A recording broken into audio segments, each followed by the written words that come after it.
Good afternoon, race fans, and welcome to the Turn 3 Racing Network. Tonight, we have the Blazing Pedals Arca Series here for race number 3 here at Gateway or Worldwide Technology Raceway. We have a action-packed race for you here as qualifying is underway right now. Cars are out on track. We will start looking at the number 10 car of TBB, Taylor Butcher Benjamin. We'll see what kind of lap time he can throw down here at the large speed. This is an interesting track. It's kind of very similar to last week, kind of like the Homestead, where some fast-paced corners, not too much banking, where you got to be gentle on the right front, but still almost have to drive it as a short track. So this place is very fun. And, of course, the two different turns are very different, so we will have to see where the 10 car goes for his first time lap. Of course, this is the Blazing Pedals Arca Series presented by TRJ Karting. Be sure to check them out on Facebook and their website. All that fun stuff's in the description. We saw their commercial there as lap number 1 gets in the book. He goes to P number 7 here, so we'll see if he can better his lap time on the second lap. But Jason Powell to the top, and then Brian Dees to the top. So 18 did not stay there long as the 17 just knocks him down, as we see more cars complete laps and see the timing and scoring get more and more updated. I believe we have around 37 cars here tonight, so 19 have taken a lap so far, as a 10 does improve his lap time for his second lap, but right now the best starting spot he can get is 9th. As we look at the 44 machine of Aaron Bockover. We'll have to see where this 44 goes, as Jamie Walker goes to P number 4. That 88 Menards machine is always quick in qualifying, right now in the 4th position.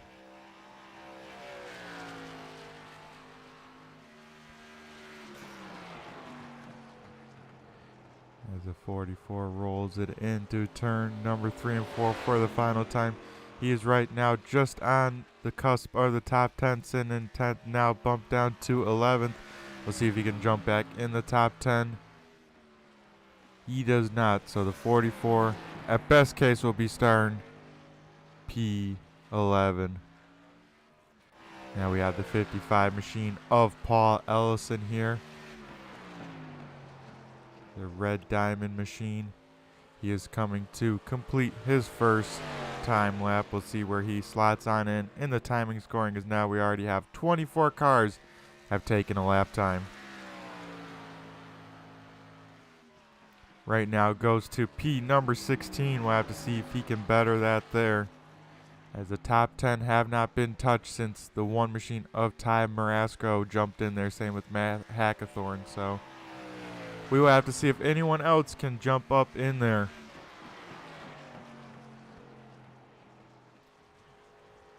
As Tanner Marr in the 4 goes to P number 15 as of right now.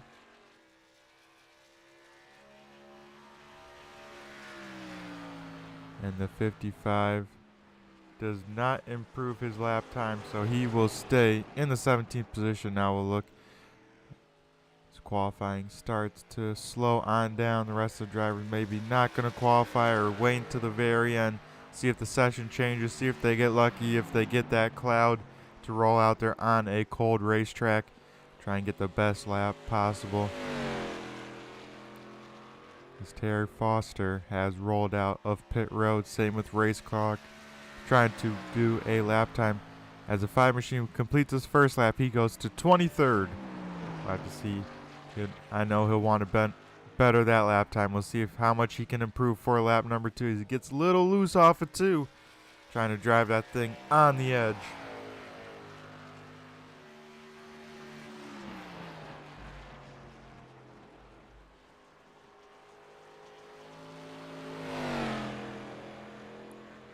as he comes off of turn number 4 for the final time. We'll see where Corey Rutherford, he goes to 13th, so that's more like what he likes to see, just outside the top 10. As we'll look at one more car here in qualifying. We'll look at the 54 machine of Matt Gruenberg, last season's champion. We'll see where he can end up on this timing and scoring. I bet he'll put it 6th place here. It's interesting here, folks. We hear the 54 machine shifting in 1 and 2, so I don't believe I heard that at all from anyone else, so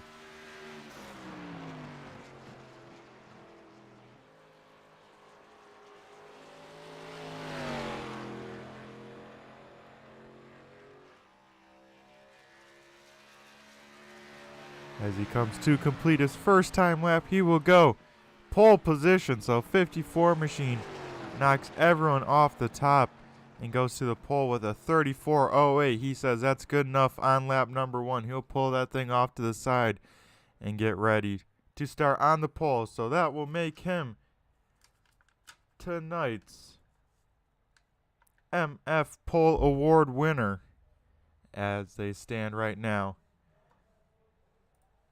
Also, folks, it's that time of the night. We'll go pull up the wheel and see what lap we got our competition caution at. So we see the wheel on screen here, folks. I will give this thing a spin, and we'll see what lap the competition caution comes out. Now, remember, folks, this we can only see. The racers won't be able to see it in lap 60, so we're going to have a early competition caution here tonight as we get ready to go racing here at Gateway International Speedway. We'll go back trackside here as we wrap things on up.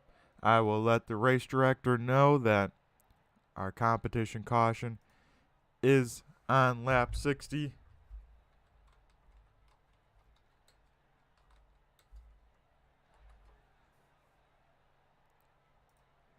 So a very early competition caution here tonight. As actually, while we were watching that, folks, I'll pop it up on screen just for... We see a change at the top of the board. A lot of fans will be happy in the YouTube chat lands. Mark Arthur is now the Michael Falk Racing Designs Quick Time Award here tonight. Matt Gruenberg will also be a recipient because it's the front row, so Matt at least got something out of it, but Mark Arthur with the pole position with almost a sub 34 lap. That's flying around this place, especially in these Arca cars, so an awesome lap from that number 12 machine. As it looks like 35 of the 37 cars here tonight have taken a lap in qualifying. So it's going to be a stout field here tonight, as we see from all those times that were put in qualifying.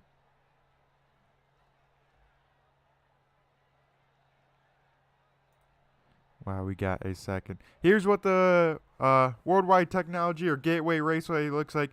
As you can see, the two different shaped ends, 1 and 2, much tighter than 3 and 4. So you got to be a lot more aggressive on the brakes into 1. And where 3, you got to really float this car. So it's going to be a good one here as we are at race number 3. Of course, this series is presented by TRJ Karting. Also, be sure to check out MF Racing Designs, Savage Edge, and Butt Kicker to check out TRJ Karting. Check out them with that link at the bottom and find out more information. Also, a little bit of fun fact here. This track is a mile and a quarter, but it drives very similar to a short track with these low bankings, high braking here. So we will have to keep that in mind as we will go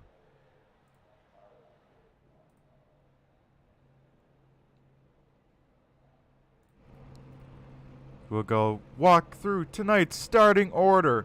Of course, MF Racing Designs award winners Mark Arthur starts on the pole position in that 12 car. To his outside is the 54 of Matt Gruenberg.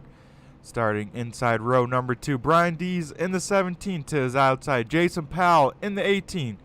Starting inside row number 3, Sam Bumgarden in the 57. To his outside, Jamie Walker in the Menards 88 machine. Dalton Kilroe will start 7th, last week's winner. We'll have to see if he can crack out another great strategy, save enough fuel, and be there at the end. To his outside is John Perkins in that Fire 33 machine. Starting in P number 9, we got Corey Sherman in the Savage Edge number 3. And rounding out our top 10 for the starting order, Derek Paulson in the 6. Starting P number 11, we got Cody Gibson in the 87. To his outside, week number 1's winner at Daytona, Rick Thompson in the 76. 13th is Jordan McAvoy in the 21. To his outside, Matt Hackathorn in the 84. 15th is Tanner Martin in the 16th is Ty Marasco, Mr. No Practice himself in the 1. Aaron Backover in the 44 will start 17th. 18th is Corey Rutherford in the 5. TBB will roll out in 19th. 20th is Josh Rutherford in the 64. Philip Van Vliet in the 89 will start 21st. 22nd is Josh Sexton in the 51.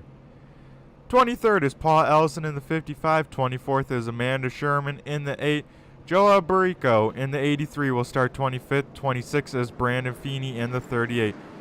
Terry Foster, Terry the Taffy Man in 27. 28th is Brad Collins in the 22. Ian Habiak in the 16 will be 29th. 30th is Race Clark in the 02. Randy McAvoy in the 7 will be 31st. 32nd is Fred Thompson in the 46. Casey Campbell in the 73 will be 33rd. 34th is Chris Legou in the 71. Nick Akie in the 9 will be 35th. 36 is James Miller in the 09. And rounding out our field tonight in 37th is Jeff Fisher. So a very stacked field. It's going to be a great race here as the lights are already extinguished on the iRacing pace car. It will make the very hard left-hand turn down to pit road here. And then now I'll hand over the restart here to the 54 machine. As we'll see them go down the front stretch, they fire on off. We are Green Flag Racing here from Gateway, race number 3 for 220 laps. So buckle in, folks. We are here for a doozy.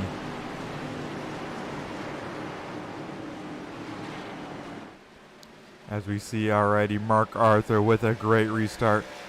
Way out front, in front of Matt Gruenberg, already up to half a second. As the battle for third continues, the 17 does get around the 18. Almost leaves the door open for the 88 of Jamie Walker, but they slot on in. And already big time single file action here early in this race. We got the 6 machine of Derek Paulson trying to get around the 3 of Corey Sherman.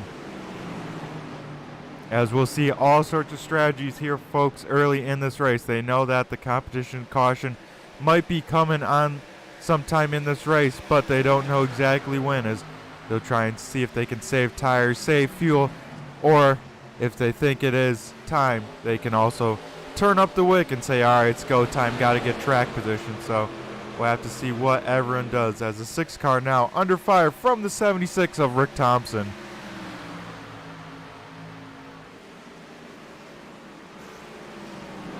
Rick Thompson making that top side work, but anytime you get the top side work, and especially here on iRacing, you got to wonder, is that killing his tires? Is that making him heat up the right front more than the rest of the field?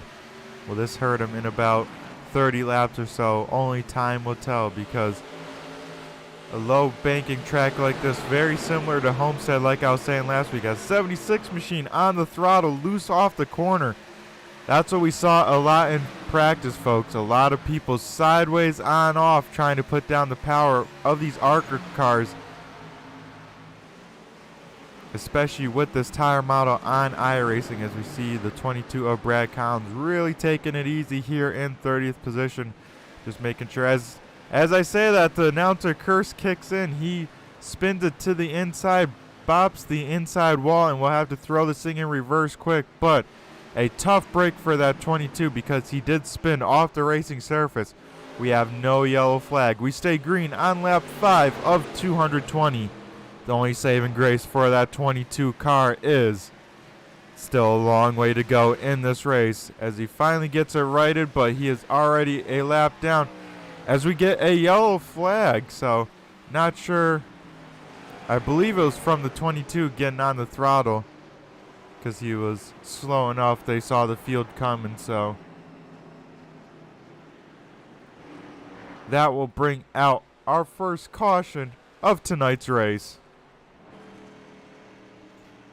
Mark Arthur in that Barbie number 12 machine out front of all this race. It's only been 6 laps, but he has been setting some pretty good pace as they have started, so we'll have to see if he can continue that.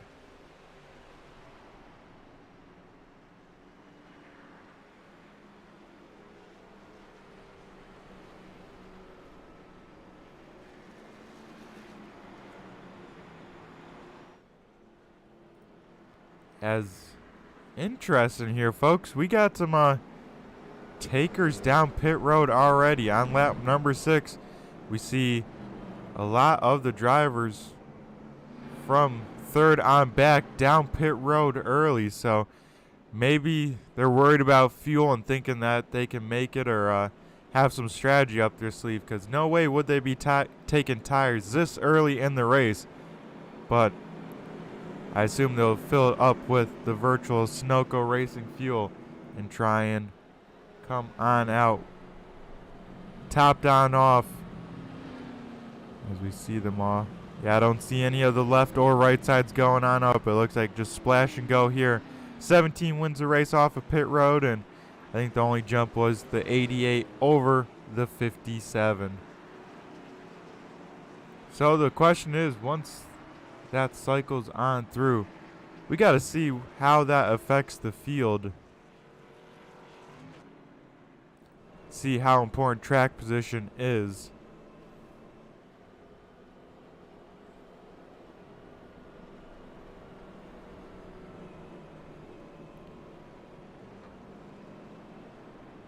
As we see the 22 of Brad Collins down pit road this time.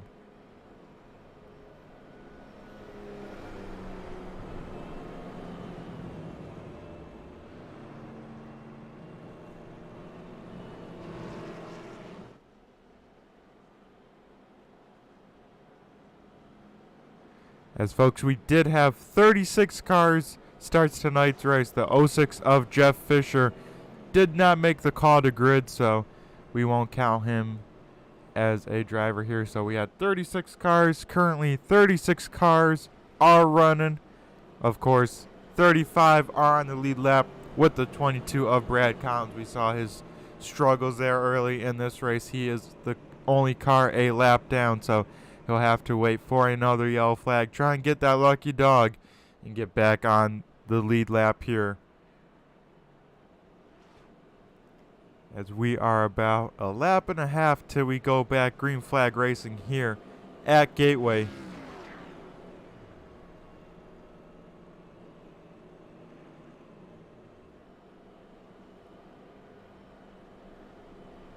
As we saw a little bit there, folks, another interesting thing about Gateway is you have to come down for this series here tonight. You have to come down the access road to pit. So kind of show your hand pretty early on what your strategy is. You can't go all the way to the cones and then fake back out or anything like that. So strategy will be shown wide open pretty early as the access road starts in turn number 3 and so forth. Also, if we get green flag pit stops, people got to be very weary about entering pit road and not overdriving it, putting it in the grass, because if they put it in the grass, that car's going straight back into the racing groove, and that could cause a lot of problems very quickly as the lights do get extinguished on the iRacing pace car, that time by the 12 machine of Mark Arthur will elect to restart on the top side. That will put the 54 of Matt Gruenberg to the inside of row number 1. Corey Sherman will jump up to P number 3 to his outside. Tanner Marr in the 4 is now inside the top 5. And speaking of rounding out the top 5, the 84 of Matt Hackathorn is currently there in that inside of row number 3, as we will wait for the iRacing pace car to make the left-hand turn down pit road. Then we'll wait for Mark Arthur to lead us to the restart once again. He got a great restart the last time. We'll see if he can repeat it again, as he gets another great restart. The front row is off. The rest of the field, most of them side by side here, as they will single file up towards the front of the field. Mark Arthur continues to lead the way here on lap number 10. Corey Sherman will just barely complete the pass on Tanner Marr, as we got a battle for 5th position here on screen. The 84 of Matt Hackathorn down low. Up top we got Jordan McAvoy in the 21.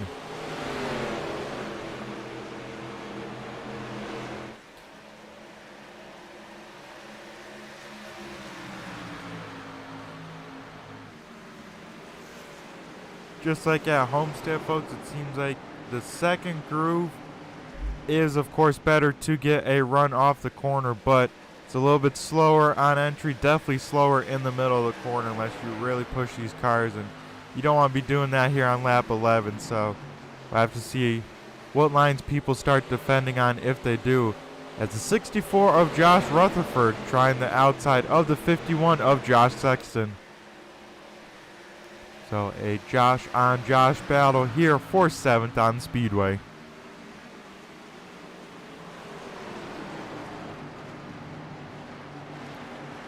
And we see the 18 of Jason Powell, one of the drivers that did pit that last time, already moving back up through this field up to P number 12 as he completes the pass on the 55. As we got one car sideways on the speedway. I believe that was the 5 car of Corey Rutherford. Not sure what happened to him, but he is down pit road here, so we'll have to go to the replay and see what happened, as he was already down on the speedway. I believe he was already a lap down here as he tries to make it down that access road here on lap number 11. Like I said, folks, just barely got too much speed in it. Put that right rear in the grass, and that thing just snapped right around. So that's going to be the tough part of this access road here tonight. So that will bring out the caution flag number 2 of tonight's race. So maybe an earlier incident or so that brought them to a lap down, because now the 02, 22, and the 5 that we're just looking at are all a lap down. So something must have happened for them trying to get down pit road like that. But we see Matt Gruenberg down pit road here. So from second place now, going to do a splash and go. So everyone trying to fill up these fuel tanks here in this race. As now I believe only the top 10 or so have not pitted. Only the top 5 have not pitted in this race yet, so we will have to keep that in mind. The first car that has pitted is the 17 of Brian Dees. Another great looking Michael Falk Racing Designs machine. The number moved forward just like, I guess, now the current gen NASCAR, so pretty cool stuff out of the 17 camp. He's looking pretty good right now. Should be able to make it on field by his calculations wherever he's trying to make it.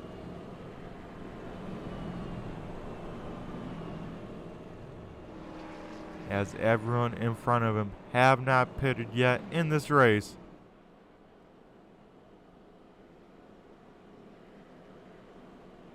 as the 0-2 of Race Clark was last time's lucky dog. So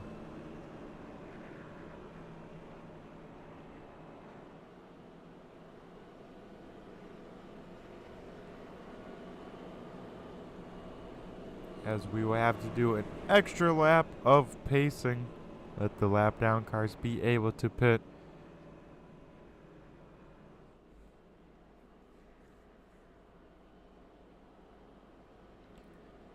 But we'll look back to this 9 machine of Nick Akie. He is right now with the middle of this pit cycle. He did come down pit road, I believe, that last time. Yep, that last time, folks.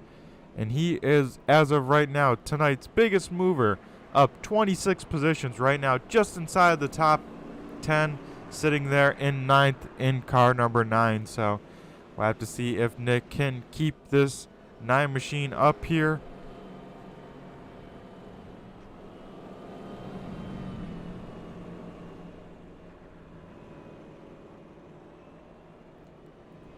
As we look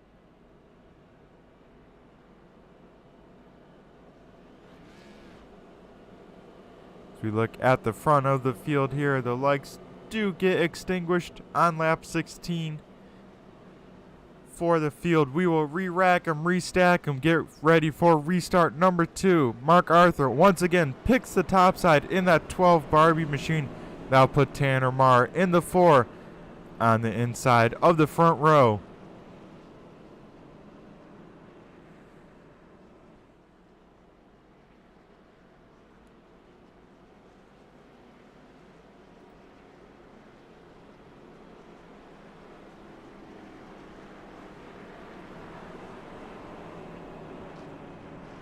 As we get ready to go live, I'm sure there's a lot of cars, especially all those cars that pitted. At least half the field pitted that last time for just fuel. I'm sure they want to see it go green and get a long run in here, as we have 34 cars still on the lead lap.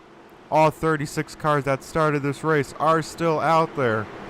As we wait for the iRacing pace car to head down pit road, it does so. Now we'll wait for the 12 to fire on off. Everyone tries to anticipate the start. A little bit of bottleneck, but Mark Arthur gets away with a huge jump. That will put Josh Rutherford side by side with Tanner Marr going into turn number 1. So Mark with a great restart. Very conservative into 1 and 2, making sure he keeps that thing under him. It's almost contact for second position as they come off of turn number 2. They do a great job off keeping it off each other. But here comes the 17 in a hurry. Brian Dees, the first one that pitted, making moves and trying to get up to the front as quickly as he can. As now he's getting 2 for 1 down the front stretch, the 51 and the 64, as he looks to the inside of the 4 going into turn number 1. The 4 will send it on in there in that top side, get a great run through the corner. That 17 machine, though, is showing some great speed, some great pace, as Ty Marasco trying to do the same in the 1 machine as well, with Dalton Kilrow right behind him as well.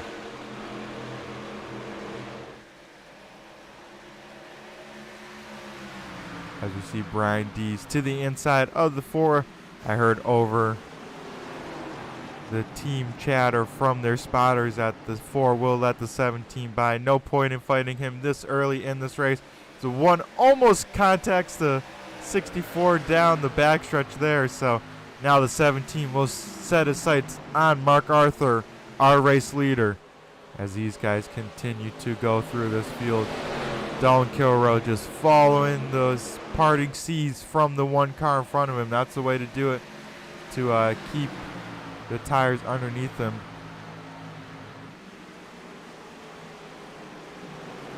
As you see a little bit further back, Sam Bumgarn trying to get through this field in this Heinz 57 machine to the inside of the 21 as they go down the backstretch.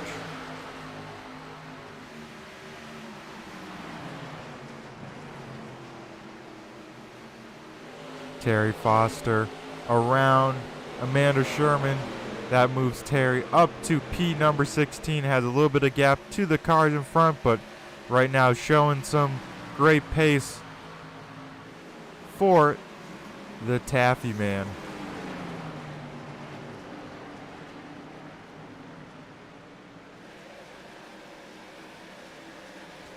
One car that we see kind of got stuck back in this field. Actually, one even worse case than the 88 of Jamie Walker that I was going to talk about. Matt Gruenberg, furthest down in the running order from where he started, back up to 29. So we seen him even at Homestead last week, you know, all over that running order, but came back all the way to P number 2. So this 54's got it figured out. He knows he's got the speed, the pace to do well in these races. So he doesn't have too much to worry about, if I say so, from this 54 camp. I bet we'll see him within the top 5 by the end of this thing. But right now, I have to keep an eye on it. All the way down in 29th for the 54 machine. As we see here, the 17 only could get about within a second of the race leader of Mark Arthur. So Mark showing some awesome pace here in this race. You kind of see in 1 and 2 that preferred groove, kind of like a railroad track right in the middle of that groove. Maybe we'll jump on board as we get a yellow flag here on the speedway. So we will have to see what happened. As I believe it was maybe we got one car with heavy damage. I think that's Ian Habiuk. As we will try and see what brought out the yellow flag. Some heavy damage. As we see the 9 of Nick Akie as well as the 16. Hard impact with that inside wall. We see that left front breaking the lower control arm. That thing is donezo. The front nose now off that thing. So that thing has some heavy damage in this race as he tries to limp it back to pit road. But I believe the caution was actually for the 9 car almost spinning, if I had to guess, but they happen at the same time, so we'll have to see who ends up claiming that yellow here on lap number 23.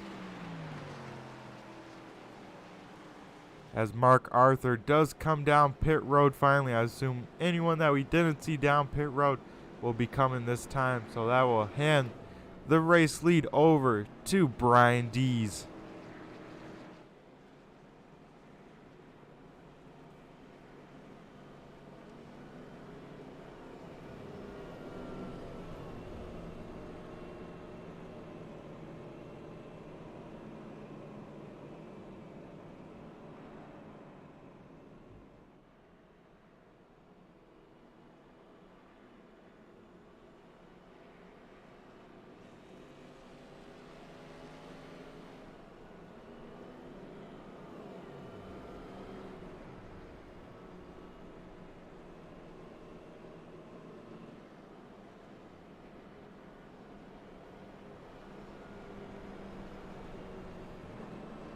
As we see the 22 went by on our screen on the top side. He was the lucky dog. So Brad Collins, the first car a lap down, is now back on the lead lap.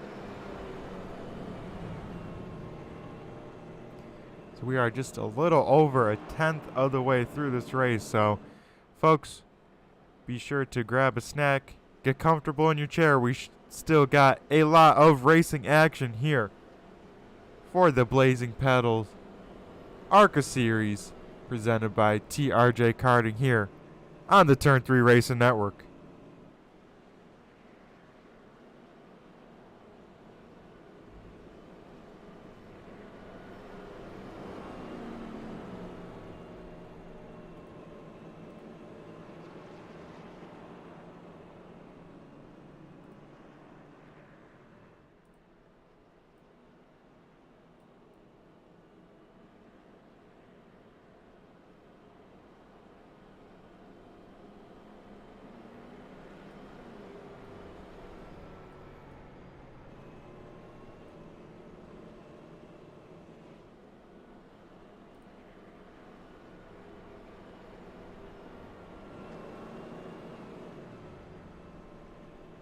as we have some different names up front.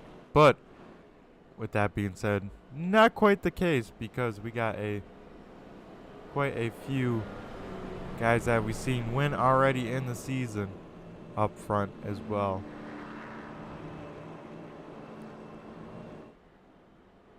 As this time by, the lights should be extinguished on the iRacing pace car. We will double them back up and give restart number 3 a try here at Gateway.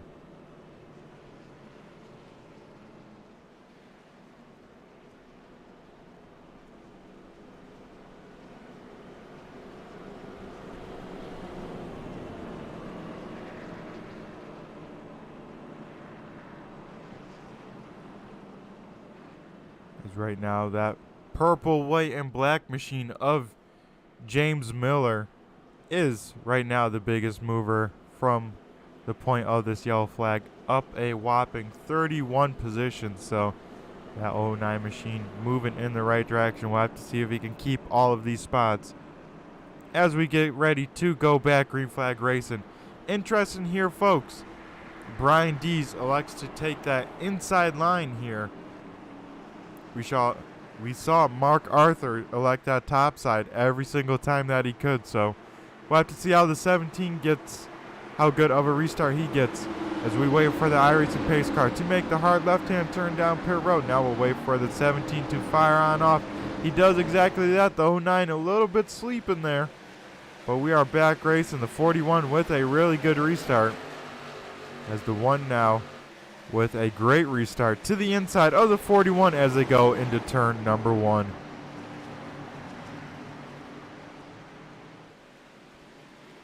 As we got a battle for 4th position, the 09 machine of James Miller will fall back in line, but the 21 machine of Jordan McAvoy to the inside of Josh Rutherford for 5th position. Guys are duking it on out. Almost made contact there as the 09 of James Miller all over the back bumper of 3rd position as well. So the intensity, folks, is slowly ramping up as people trying to get this all-important track position. As we look a little bit further back, TBB in the 10 machine trying to get around Amanda Sherman, the Shermanator, for that 8th position.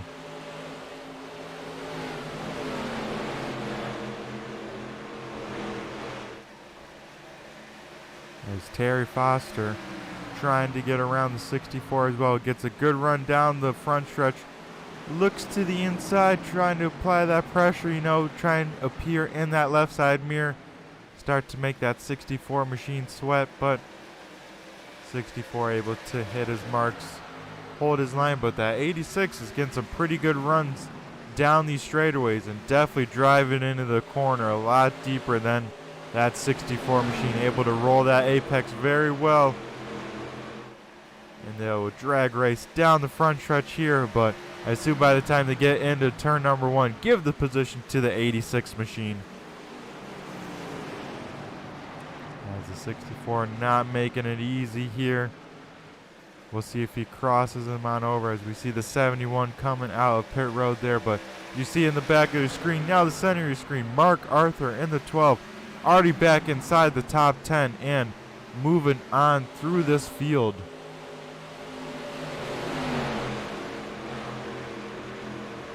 As there is only one car that has not pitted, and that's the 64 of Josh Rutherford. So if it does go green for a while here, he will be on his very own strategy. See Mark Arthur now going to the top side of the 8. That 12 car is going anywhere that a car isn't in front of him, and he is charging back through this field.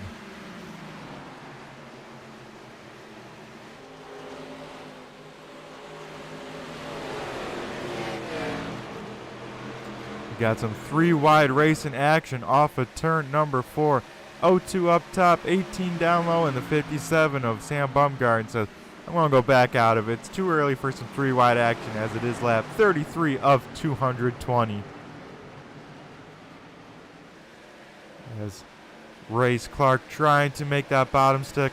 We see how loose these things are off the corner. We saw that all practice long, especially down low. So these drivers will have to keep that in mind as the 0-2 sails it on in there. You see him get a little bit loose, wash up just a smidge, but able to get back on the loud pedal pretty well. And once again, we'll be drag racing side by side with the 18 down the front stretch.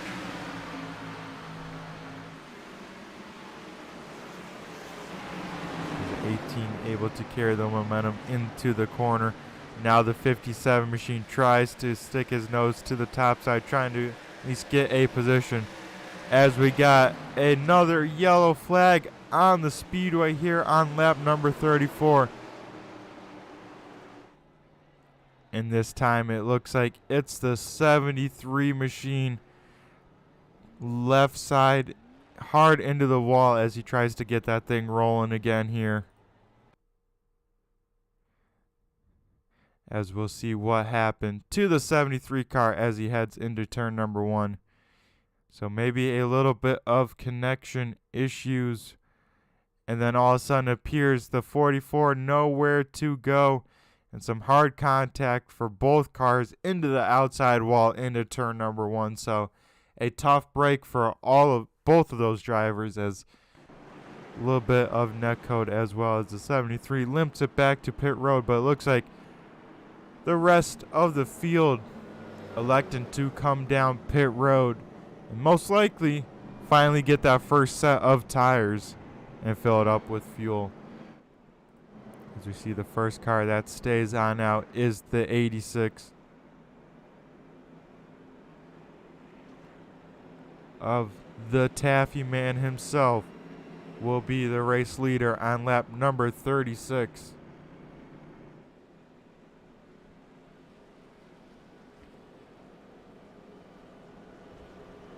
As I'm amazed, folks, this 64 machine, he does not want to go down pit road.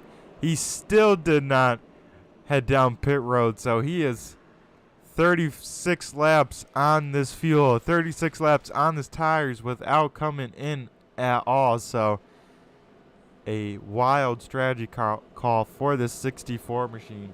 He is assuming that there's going to be cautions galore, and he is trying to keep this track position.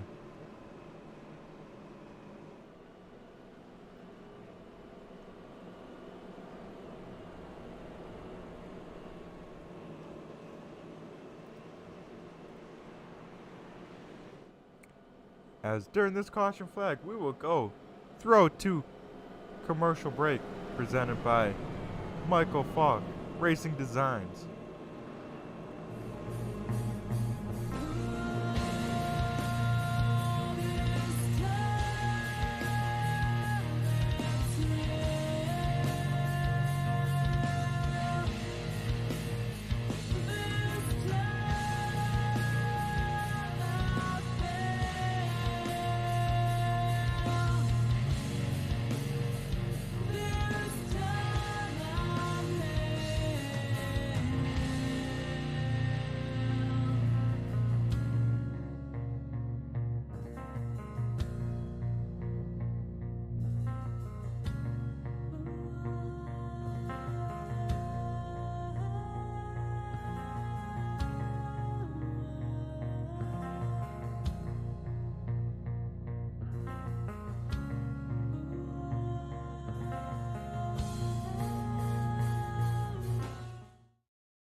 Alright folks, and we are back here trackside looking at one of those MF Racing Designs we saw in the commercial there. The sweet looking 38 liquid moly machine of Brandon Feeney.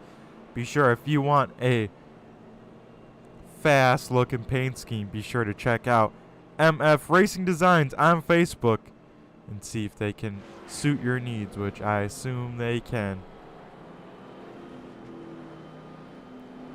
As we go back up to the front of this field, the lights will be extinguished on the iRacing pace car. We got the 86 machine of Terry Foster electing to restart on the inside to his outside. The 12 car of Mark Arthur. I believe the only two cars with pink in the paint scheme are on the front row right now, so maybe it's a good omen to have some pink on the car here at Gateway. We'll have to see how this race evolves for both of these drivers, but early on it's looking that way. As I bet next week if these two do well, we'll see a little bit of pink just on everyone's car, you know, just a splash, just to try and get at that little bit of speed.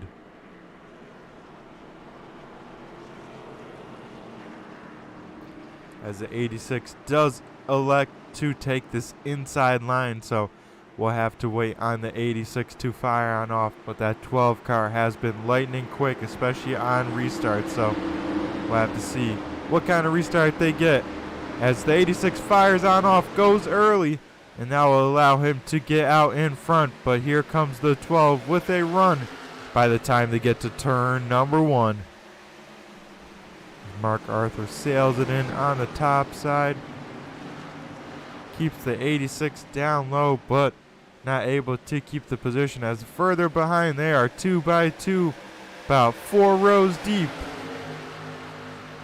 As the 64, his car's got to be hurt, and he still has not pitted, so that Interstate Battery 64 machine themed car is out here struggling, but when he does come, he will have the advantage.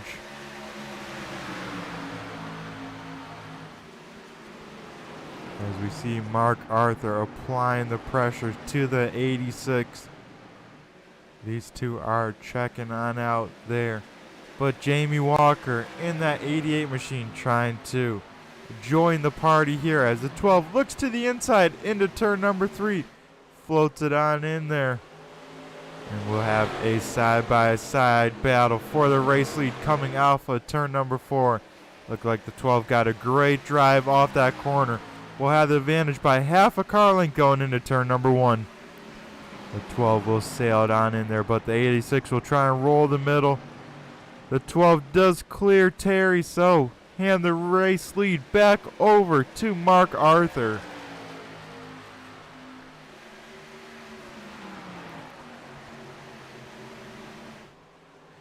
Now we'll have to see what kind of pace the 86 has in some dirty air with that 12 right in front of him. Now has the 88 Menards machine of Jamie Walker breathing down his neck to his inside down the front stretch.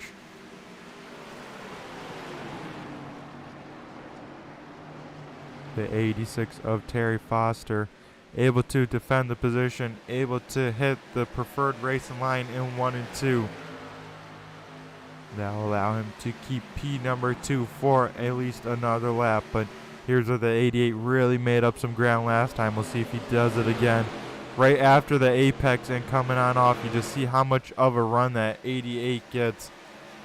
We'll maybe jump to the roof cam of the 88, see what he's seeing, as he has to lift a little bit earlier than the 86 to avoid from pushing on up and making contact with that car. But you hear the wheel spin. He's trying to put down the power, but just quite not able to do it outside that racing groove in 1 and 2, so he'll have to slap back in the 86. But here's where they're all making up a ton of time on that 86 car.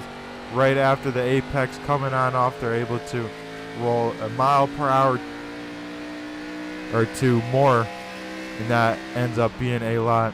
As we see this preferred group, I want to call it you're riding within the railroad tracks, as we see the 88 jump out of the preferred group, but that two lines kind of paralleling each other inside of turns 1 and 2. That's where you want to position your car. As the 88 hauls it in on the top side, trying to make it stick. Does a great job doing it. Now he can pinch the 86 just slightly coming off the corner, and that will give the position to Jamie Walker, as I assume he'll be able to send it into turn number 1. Does exactly that, clears himself, and now he'll be able to get on the loud pedal and see if he could drive to that back of the 12 car, as Matt Hackathorn gets big time loose off of turn number 2, maybe gets the wall, but that opens up the door for the 17 of Brian Dees.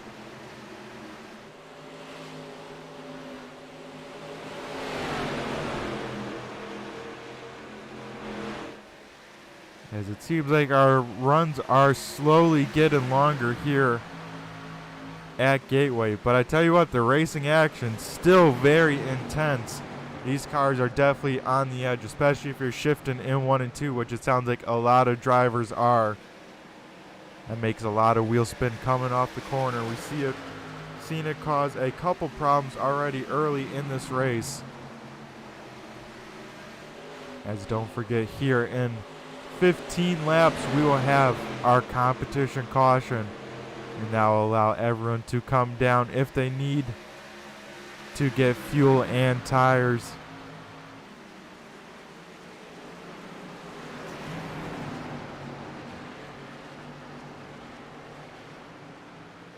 As now we see the 4 car of Tanner Marr trying to chase down the 86 of Terry Foster. He has closed in the gap and continues to do so on track. Now down to a quarter of a second and closing. So as we see the 64 of Josh Rutherford down pit road. So maybe best case scenario, we can maybe push 45 laps on a full tank of fuel. As I'll keep that in the back of my mind as we watch the battle for 3rd place on track start to heat on up.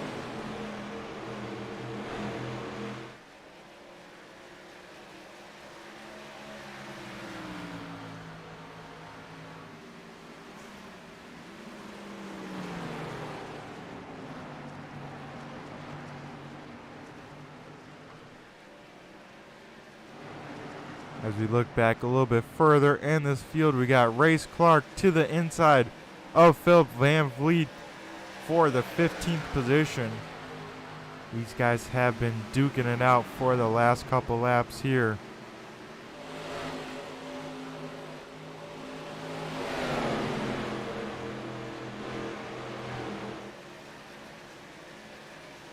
As now that'll open up the door for the 51 machine of Josh Sexton. We're all within a box here. That 02 machine loose at the apex trying to jump on the throttle. That'll once again give the advantage to the 89 machine. Because these Arca cars, I'll say it again folks, if you get these tires hot, it is almost impossible to cool them on, off, and regain that lost grip. So you gotta be very gentle on these tires to make sure you don't break traction, whether overdriving the corner and getting a push in the front tires or jumping on the throttle too aggressively and getting the rear end to step on out. The 02 machine drives it in that corner big time, maybe slight contact with the 09 as the 02 will come off the corner very low here as they now look 3 wide going into turn number 3 as the 51 backs on out of it, but now tries to apply the pressure to the 89 car.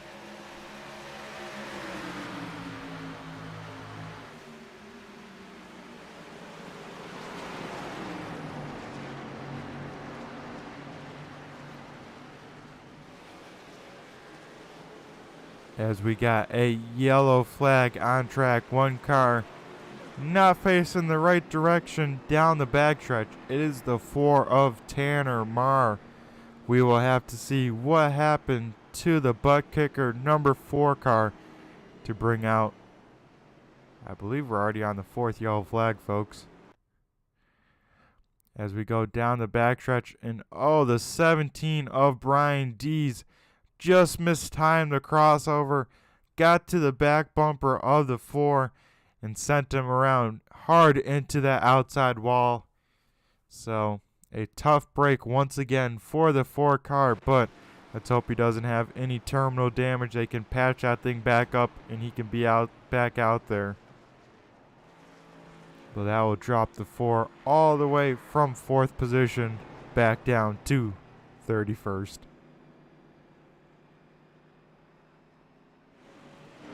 As we see here, the whole entire field pitting here on lap 53. So they will all come down before this competition caution on lap 60.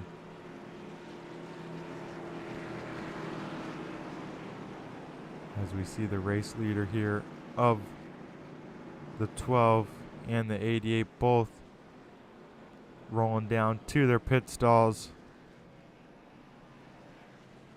I still don't see any jacks coming out for any of these cars, so looks like once again a splash and go for this field as Mark Arthur does win the race off of pit road. But we had one car stay on out that did not pit, and it was the 02 of Race Clark.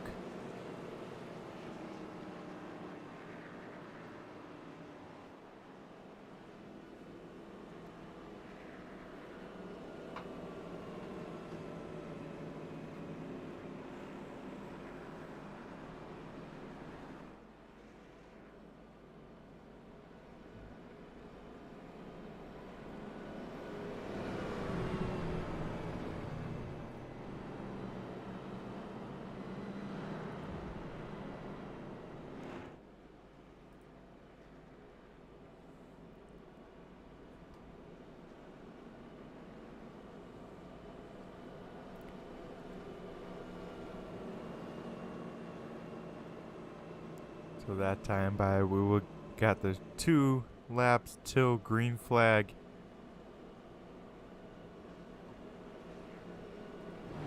As we have about 32 cars on the lead lap. Got a few cars down pit road there.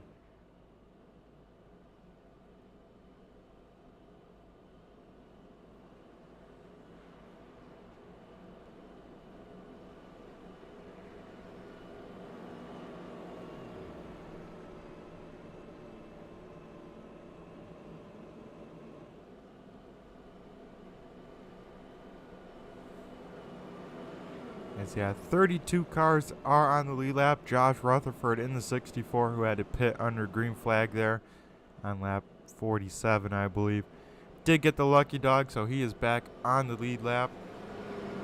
As it looks like the 02 machine will stay on out on the opposite strategy than the rest of the field. Looks like he will elect to restart on this bottom lane. As I say that, he switches on me and elects to take the top side, so the 02 will be the race leader on this restart, as we will re-rack him, restack him, as Mark Arthur and the 12 will get to restart on the inside of the front row here. The 17 did claim that yellow Brian Dees, so he will get a EOL and start at the back of the end of the longest line.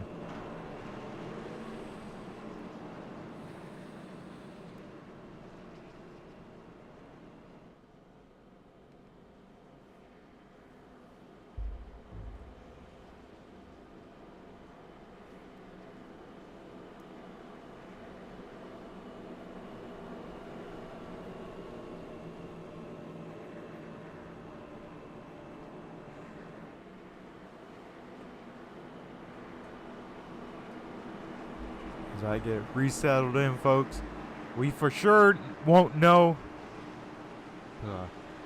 We for sure will know it won't be a long run here, because on lap 60 here we will get a competition caution. So this will be maybe a simulated green-white checkered for these drivers, kind of see what could happen in a short amount of time. As the 02 machine fires on off the high side, gets a great restart. That puts Dalton Kilroe almost clear of the 12 car of Mark Arthur as they sail it into turn number 1.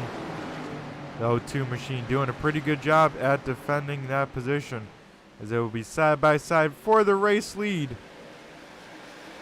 Coming down this backstretch, last week's winner now out front of this field, Dalton Kilroe in the 41 machine. Once again, back to a position he knows pretty well. We got almost 3 wide action as James Miller to the inside of the 02. As a little bit of a stack up there. The It started with the 57. The rest of them had to wait on the throttle. And the big loser from that was week number 1 winner Rick Thompson in the 76. Lost quite a few spots there. See the 86 behind him moving on that bottom side, trying to roll that thing. And he is a man on a mission here.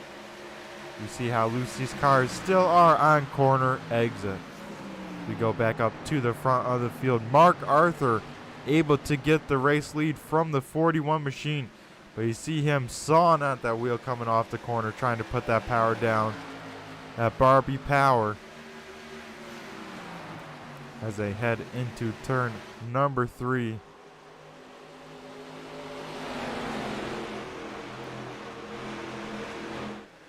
So at the completion of this lap number 60, we will get a yellow flag. So these guys will have to race around one more time as we get a yellow flag on 60 here. So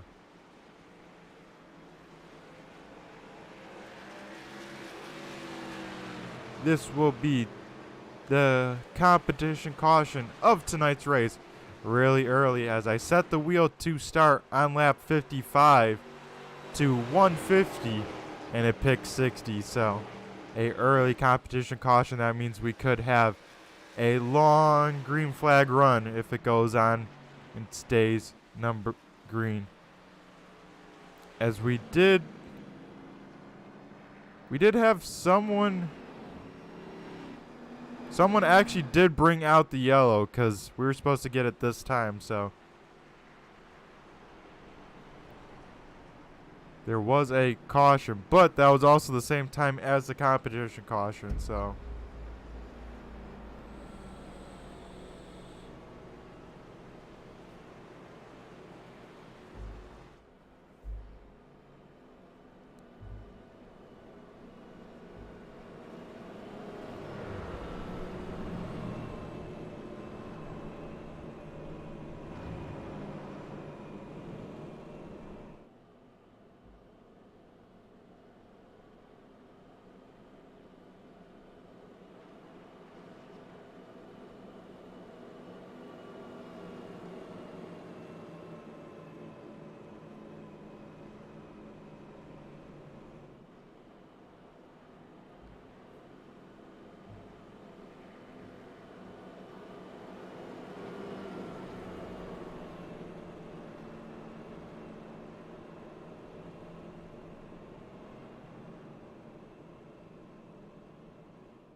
as folks, we are already on lap number 63 of 220 in this race.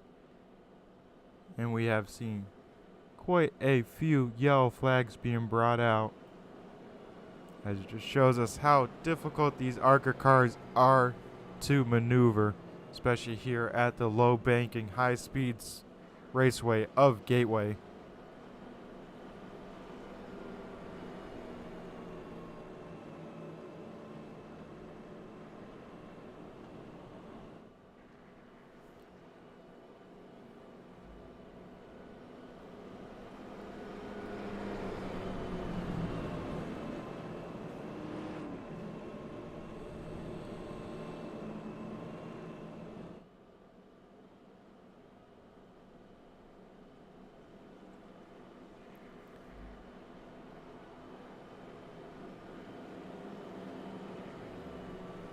this time by. The lights are once again extinguished on the iRacing pace car.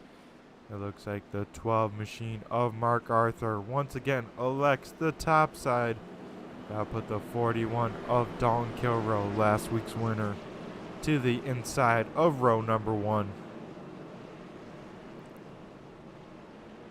Now here's where the strategy comes into play big time, folks. We'll see some drivers really back it down, take it easy, try and make this long run last as possible. We'll see other drivers really try and take advantage and try and assume that there will be more yellow flags. This trend will keep on up. So this is where the barn doors get blown wide open to strategy, and we'll have to see what everyone does, as we will now wait for the iRacing pace car to make the hard left-hand turn down pit road. They'll hand the restart over to the 12 machine of Mark Arthur.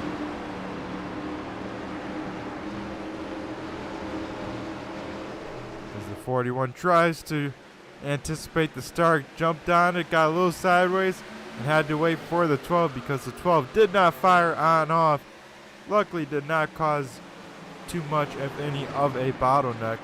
But that will clear the 12 car into turn number 1 as the 41 gets a really good run off of turn 2. He will look to the inside of the 12 for the race lead. This is the first time we've seen someone challenge for the race lead on a restart, on the first lap of a restart. We'll have to see how Dalton hangs on to it, as the 12 able to just carry more momentum down the front stretch and re-clear himself. But I believe Dalton Kilroe will keep applying the pressure to this 12 car as the 09 now tries to enter in the picture, enter in the battle as well.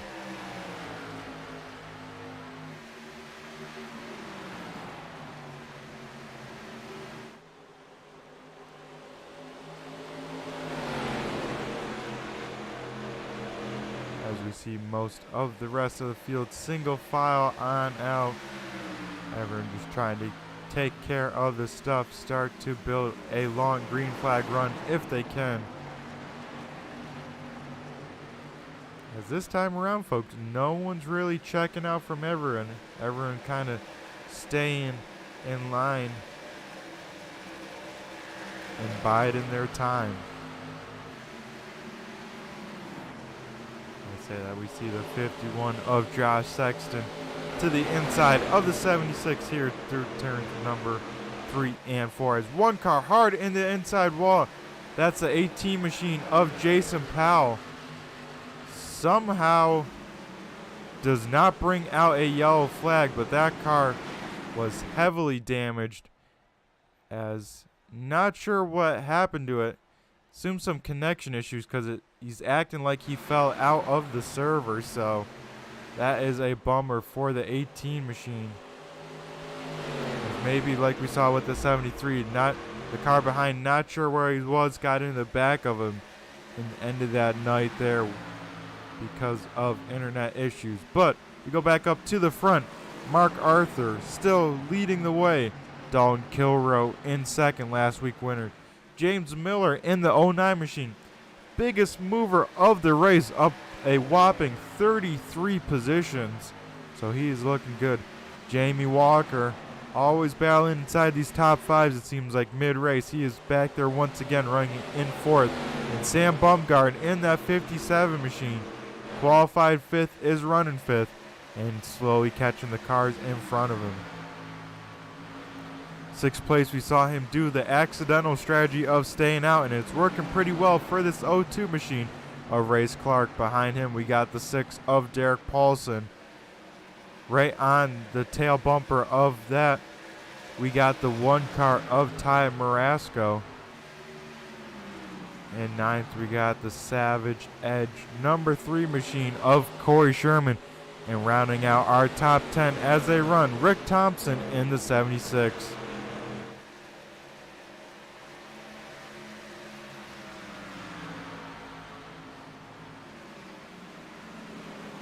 As we see Derek to the inside of the 02. So this is a battle for Pete, number 6, You can see just how that inside line just can't get the run off, especially off of turn number 2. It seems like there is absolutely no grip down low.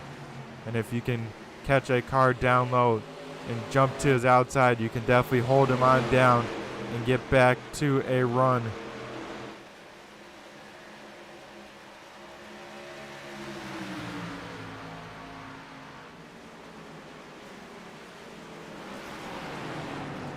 See the 6 get loose under braking there, and now we'll most likely see him get loose on throttle, and big time loose out of the 6. Really lit up those tires, and we will continue to watch the 6 because now he'll have big time struggle with that exit of the car, lighting them up that hard. You almost got to think, even though it's a big disadvantage on the acceleration, maybe you got to keep it in 4th to exit down low to prevent that wheel spin, because that can really get you in trouble in a hurry. So whoever can figure out how to exit on that low side without spinning the tires will be a man on a mission. As we go back up to the front here, we see Dalton Kilroe fall back to P number 5. That moves up everyone in this top 5 up 1 position here as they kind of broke away from Race Clark. So Mark Arthur continues to lead out front.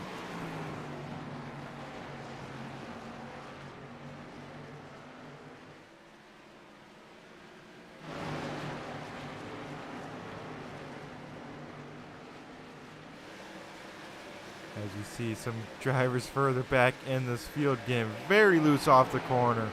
This is the battle for 17th, 18th, and 19th here. As, some contact. The 17 able to save it. But he'll have to come back out on track. Somehow everyone keeps it facing the right direction, but a big loss of track position for the 17 as well as the 8 machine of Amanda Sherman, as they were both slow and down low. So I better stop jumping to the back, because whenever we look at someone, folks, especially as they come off at turn number 2, they get big time sideways. So maybe I gotta just stop looking at drivers exiting turn number 2. We'll see if that's the case with the 21 car of Jordan McAvoy.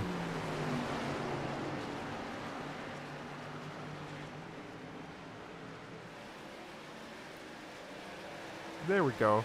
We got a turn number 2 that no one got sideways, and now looking to the inside of the 51 of Josh Sexton. So now this is heating up for a battle for P number 11 with the 02 machine down pit road. There is the 21 just able to slide in front of TBB down this front stretch.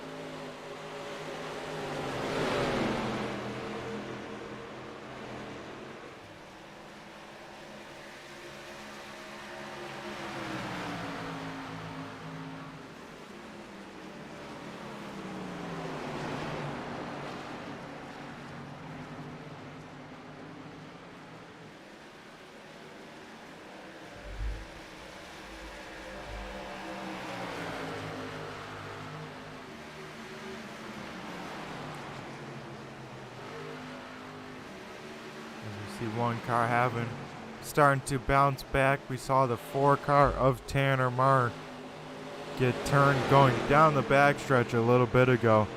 Right now he's back up into P number 18 and slowly making his way through this field. So we'll have to see where this 4 car will end up by the end of the night. But so far, trending it back in the right direction. See the 9 car get big time loose off of turn number 2. The 89 of Philip Van Fleet having to make a little bit of evasive maneuver.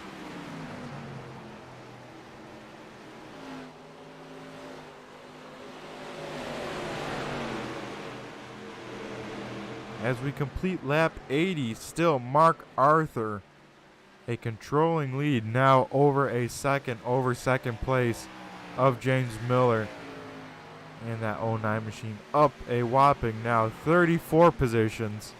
Sam Bumgarn in the 57 is running in P number 3. Fourth still is Jamie Walker in the 88. Dalton Kilroe is running in the 5th position. Ty Marasco in the 1 is 6th. Corey Sherman in the 3-7. Terry Foster is in 8th. 9th is Derek Paulson. And rounding out our top 10 still is Rick Thompson in the 76.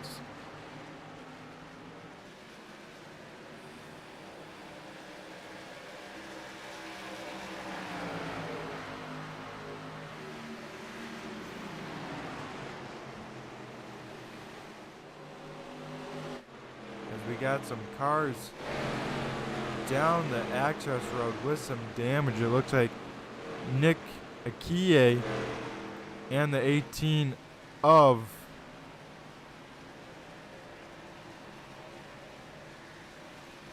Jason Powell. We'll have to see what happened, as he was already on the access road here for the replay. So not sure what happened to the 9, but some hard damage to that left side of the car. I would have to assume he got a little bit loose and got the inside wall.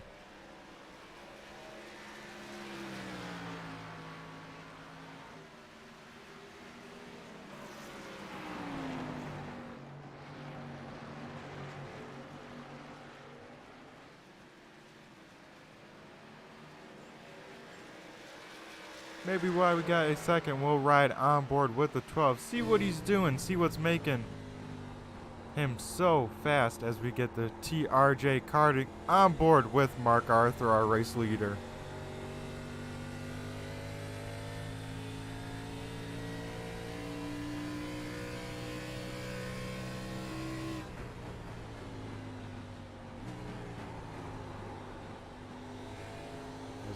Hear him shift to 3rd gear there. Be really gentle on the throttle coming out of the corner. Bang 4th gear and head down these long straightaways that make up Gateway Raceway. Not quite banging 3rd gear in 3 and 4, but I assume if this pace continues to fall off, we may hear some drivers even start to downshift to 3rd off of turn number 4, but that gets even more tricky because there's less banking even in turns 3 and 4. Mark Arthur, nice and smooth, keeping this car underneath him and still pulling away from the drivers behind him as he starts to increase his gap to almost a 1.5 seconds.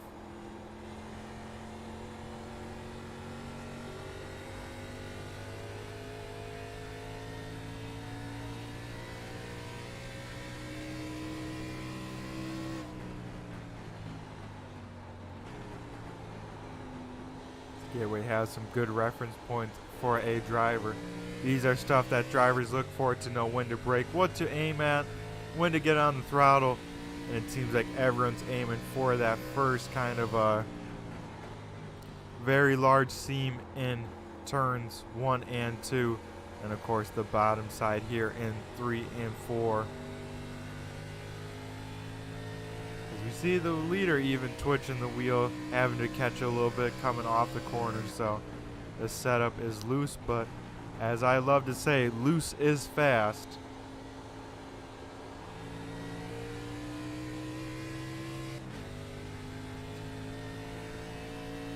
As the 12 car doing a great job waiting to jump on the throttle till he's starting to unwind the wheel, straighten it on off so he doesn't get a lot of wheel and throttle input, and that's what makes these cars very loose, especially on corner eggs as the banking starts to dissipate.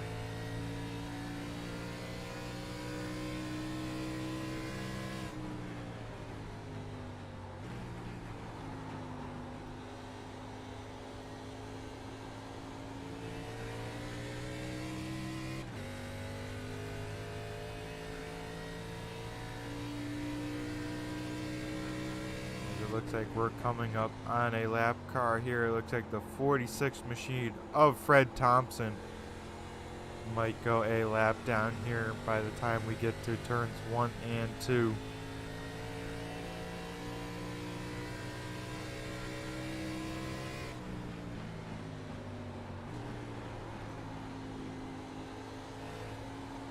That shows you just how much closing speed this track can have as you see the 46 very courteously stays low, lets the leader go by. And Mark Arthur puts the 46 one lap down as we got one car coming down pit road. And we got the first call out for green flag pit stops.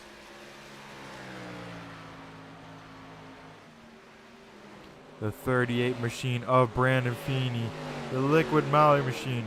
First one down pit road for green flag stops, as you do have to hit that access road perfectly to get the optimal pit time stop.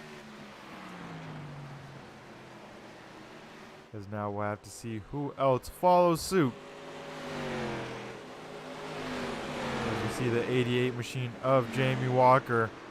Another one coming down pit road. He was hauling down that access road, made it work, so he's going to make up a lot of ground if someone's consistent as, oh man, 457 had to take a little bit of evasive maneuver.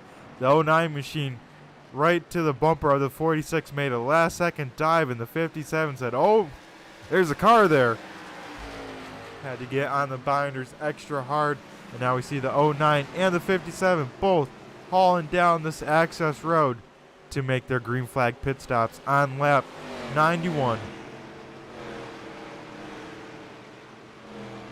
As they both make it safely here. That would mean Mark Arthur's got to come in here sometime soon. He will be on fresher tires when he comes out, but he is losing ground to the fresh tires right now, as they are much faster pace-wise, as we do see the 12 car coming down the access road this time.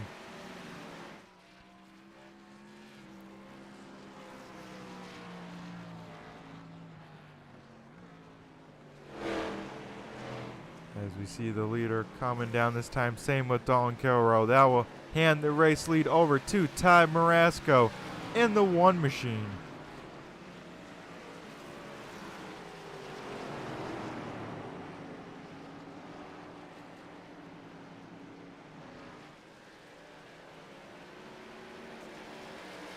As that's a bummer here in the YouTube challenge. We got a little bit of insight of the 18 machine. He said the VR went black, had to restart the computer, couldn't get the meatball flag cleared, so it DQ'd him. So a tough break for that 18 machine of Jason Powell that we saw kind of blink on out with some issues and into the inside wall. So a tough break for race number 3, as he did have some pretty good pace as he qualified inside the top 5. You see Ty Marasco come down pit road. That will hand the race lead over to the 5 of Corey Rutherford. In second here, right on his bumper, Paul Ellison.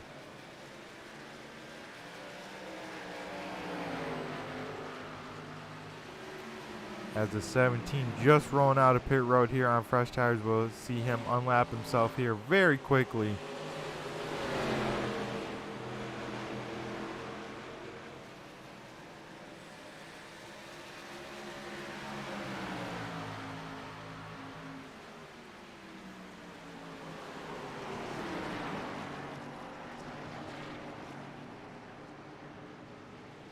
As we see him unlapping himself from the 55 machine. Looks like the 5 machine heading low down the backstretch. That's a good indicator that he is heading down pit road, and he does just that. As he gets that thing wound up, keeps it on the tarmac, and that will hand the race lead over now to the 55. As folks, we are in the middle of green flag pit cycles here. When it all comes around, actually the 09 machine of James Miller will be ahead of Mark Arthur with that short pit, but Mark Arthur will have the better tires.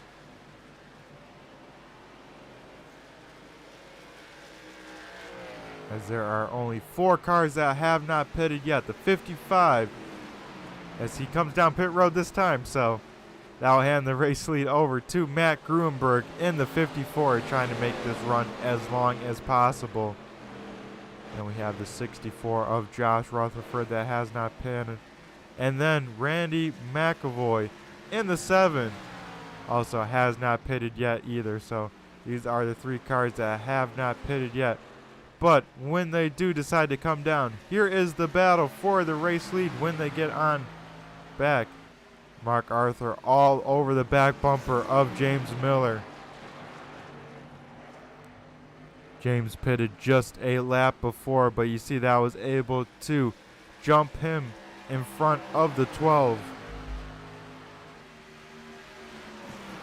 But the 12 machine applying heavy pressure to the 09, waiting for one mistake or to get a run. And then that neon yellow machine of Jamie Walker right behind wants to see them battling as much as he can because he is a lap down, so I assume he had a penalty from pit road, so that is a bummer. But he wants to see these guys battle in front of him so he can get his lap back and not have to worry about being on a wave round. As Sam Bumgar in the 57 was running inside the top 5 before pit cycles. He went off track. Looks like coming off of turn number 2, trying to exit on that low side. Gets loose. Oh man, and he had to have some issue because he went straight to that wall. We never saw that car turn right once, so maybe another car with some issues with their sim or whatnot, because he never even turned right. It was like his steering locked and he just went straight to that inside wall to keep it out of the racing groove. Much appreciated to not involve anyone else, but a tough break as we see this battle for the race lead here.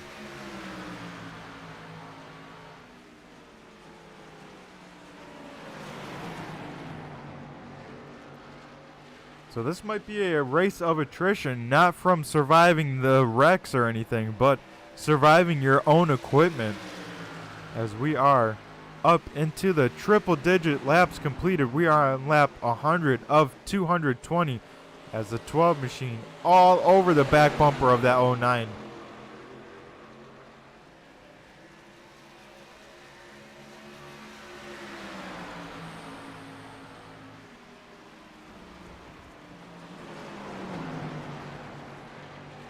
As we'll jump on board to the 09 machine of James Miller and see what kind of pressure he's looking at from the 12 as we look from his A-pillar. Kind of like his A-pillar rear view mirror cam here. So this is what he's seeing out his mirror, and we're seeing a lot of that Barbie machine, I tell you what.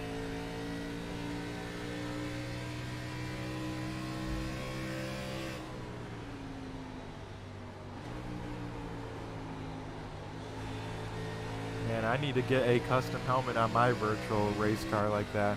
Has his name on the visor. That is too cool.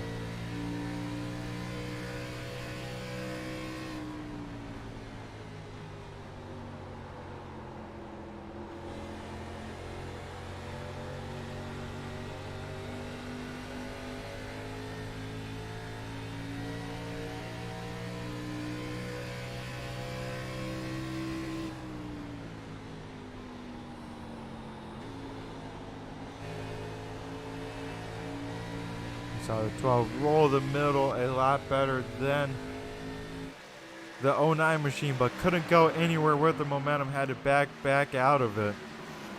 And still behind.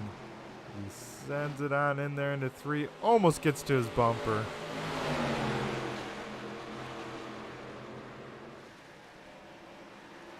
This is an intense battle for the race lead. If the 09 machine can hold off Mark Arthur, I think that shows you the move of the race is to short pit and get those fresh tires as soon as you can feel comfortable with your fuel run.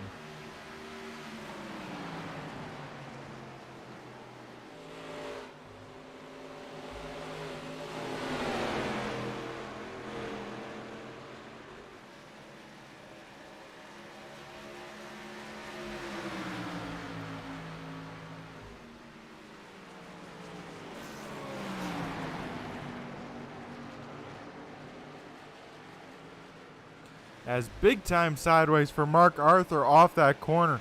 We saw that 12 car at least 30 degrees to the right, so that's going to hurt his tires and also open now the door to the 88. 88 is not currently battle for position. He's trying to unlap himself.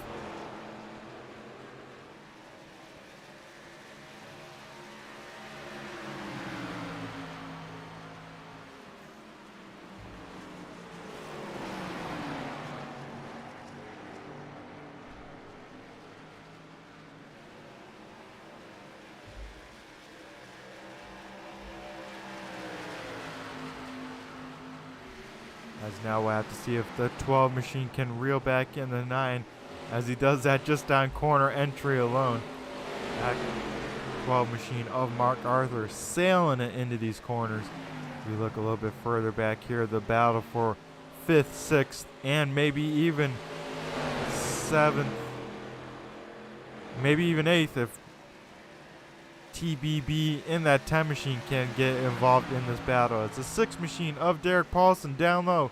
The 3 of Corey Sherman up top as they go into turn number 1.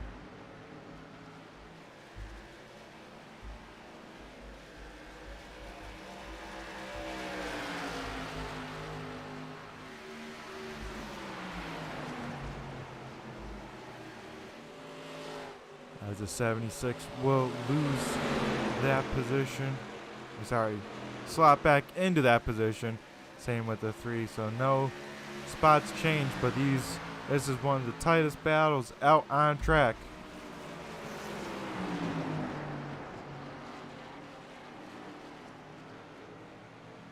As the 3 car trying a different line and really sent it on in there into 1. Was way up the track, had to wait on the throttle. That will open up the door back for the 6 car going into turn number 3. 6 car will send it on in there and will clear himself. So give P number 5 to the 6. 76 also will follow suit.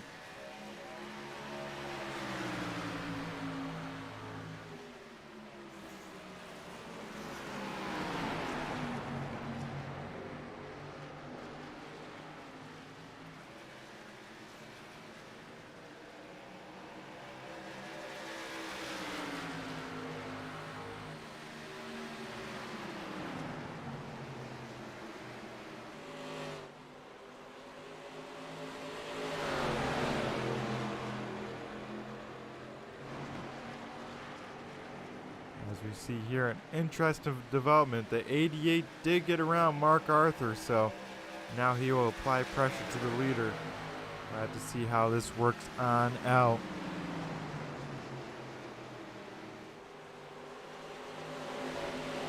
As ahead of this 09 machine, we got some heavy lap traffic.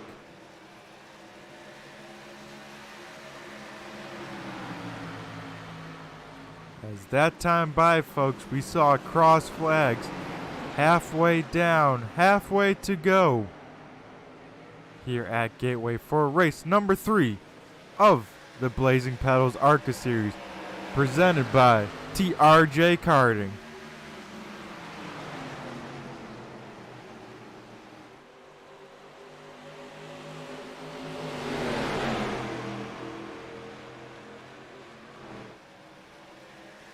As this 09 machine tries to navigate these lap cars down on the bottom side, the 88 will follow suit, same with the 12. Now the first car a lap down will be the 38 car. The next car, the 09, will try to put a lap down is that red number 8 machine of Amanda Sherman. As that 88 machine of Jamie Walker is in fact 2 laps down, so he really needs to get around this leader here quickly to make sure that he can at least try and get back on at least one lead lap, as he had to let Mark Arthur go on through. Did the courteous move there.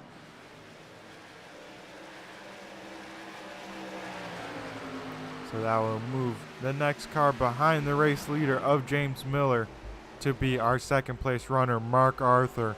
And they have checked out running in 3rd position all by his lonesome is the 41 of Dalton Kilrow, Ty Marasco, Mr. No Practice himself, all the way up into P number 4 as a run. And then Derek Paulson trying to distance himself from that battle behind him, running in P number 5. Here is the battle for 6th on track. The 3 machine of Corey Sherman trying to come back around the 76 of Rick Thompson.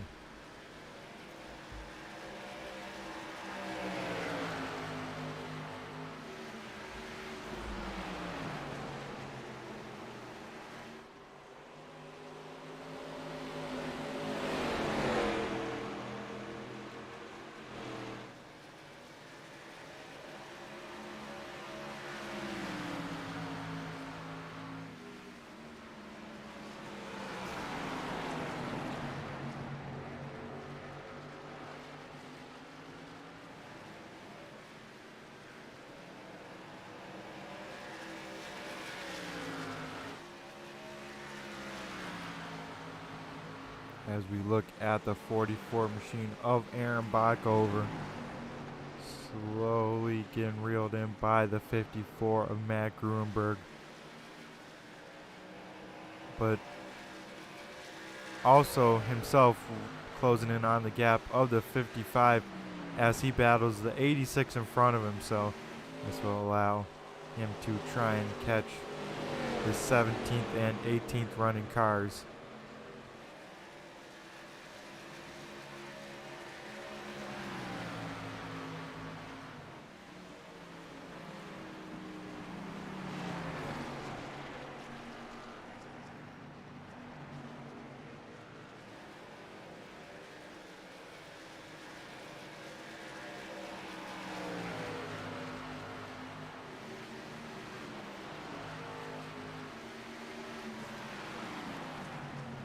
As we see here when we jump back to the front of the race, Mark Arthur back in the race lead here on lap 17. So he was able to get around the 09 machine, and we'll see if he can set sail with that lap fresher tires than the 09 machine, or did he use it on up trying to apply the pressure and get around that 09 machine.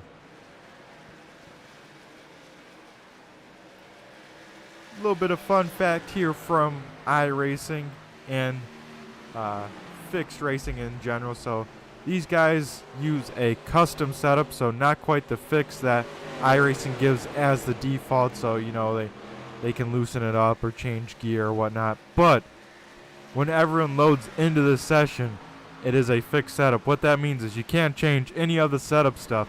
Everyone is running the same exact car, so it's a good way to tell driver skill, especially if a driver's good at a certain track or track style. But what the driver can adjust is the brake bias. What that means is they can adjust how much pressure is put to the rear tires compared to the front tires. So when they push that brake pedal, they can make it affect the front tires more or the rear. The key with iRacing is putting as much rear brake pedal as you can without spinning out the car. This way it loosens up the race car, keeps the car loose on entry, and prevents it from building tight, which is very common with NASCAR style cars on iRacing because they have such high corner speeds, such high weight, and not a lot of grip factor in the front tires. So you want to keep that car rotating as much as you can with the brake. What that means is the more rear brake bias, the easier it is to spin on entry. So it's a fine line, just like racing in real life, to try and have the ultimate setup and keep it underneath you. As this is a sight I did not expect to see today. The 12th car coming up to lap the 54 machine. So pretty wild stuff here as Matt Gruenberg is in the 20th position. The other thing that you can adjust, there's two other adjustments both in the steering wheel. One is steering wheel offset. Luckily, that's mostly driver preference, how you want the wheel to look going down the straightaway, whether you want it straight up to the right or to the left. But the other one you can adjust is your steering ratio. What that does is how much you turn the wheel in real life, how much you turn the wheel in the car compared to how much it's actually turning the steering box there. So the higher the ratio, the more you have to turn the wheel. But you can be a lot more precise with your steering inputs, thus saving the car better and being able to drive it on the edge. The thing where you get in trouble, though, is if you have way too much wheel, you start becoming way too delayed in your reaction if you have a lot of left-hand wheel to get through the corner. Also, you got to really anticipate any sort of looseness in the car. Let's say if you get loose on corner exit, you really got to be on top of the wheel because the car can get away from you in a hurry with a higher steering ratio. Like tonight, I wouldn't be surprised if we see some cars down in the 60% brake bias range. You don't want to usually go too much more because then it starts becoming really loose. And like I said, you really don't want to crack these tires loose, if in any, with this tire model on these Arca cars. As we see here, battle on track for the lucky dog position. The 54 of Gruenberg to the inside of Terry Foster. Is now the 09 machine will try and get through this lap traffic. Mark Arthur did a great job getting through it and will continue to open up the lead as the 09 machine will try and do the same.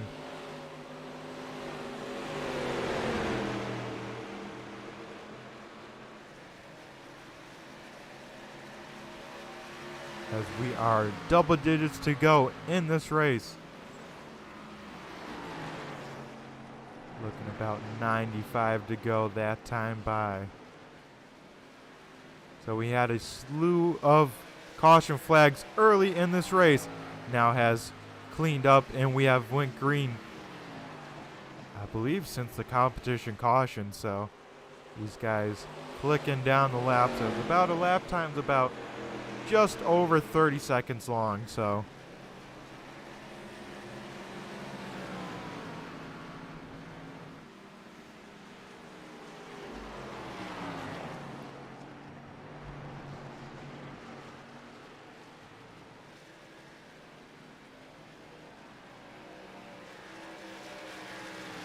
as we see some cars down pit road, we have second place James Miller coming down that time by.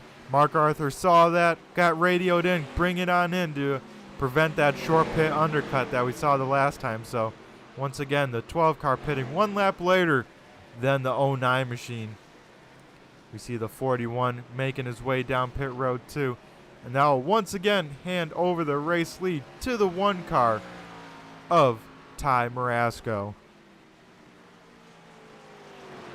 Also looks like another car staying out there for the long run. The 10 machine of TBB. As I assume this time we'll see the 1 car dive down to the apron in turn number 3. As he does the opposite, he stays on track and will do another lap.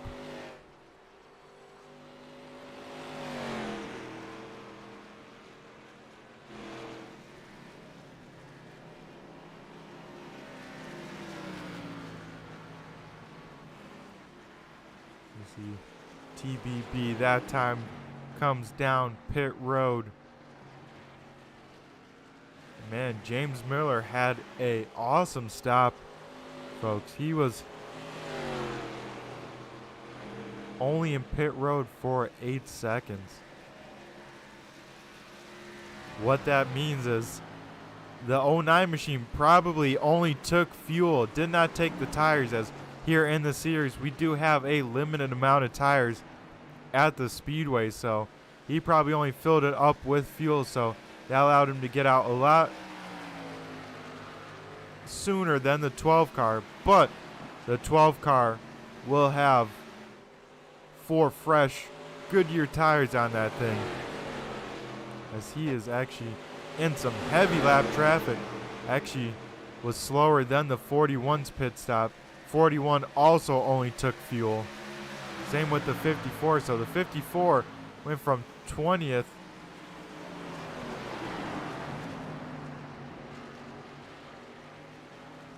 now up to 3rd, but he has not pitted. I assume he'll have to pit here soon. But the 12 car making easy work of these cars around him, being on 4 fresh tires.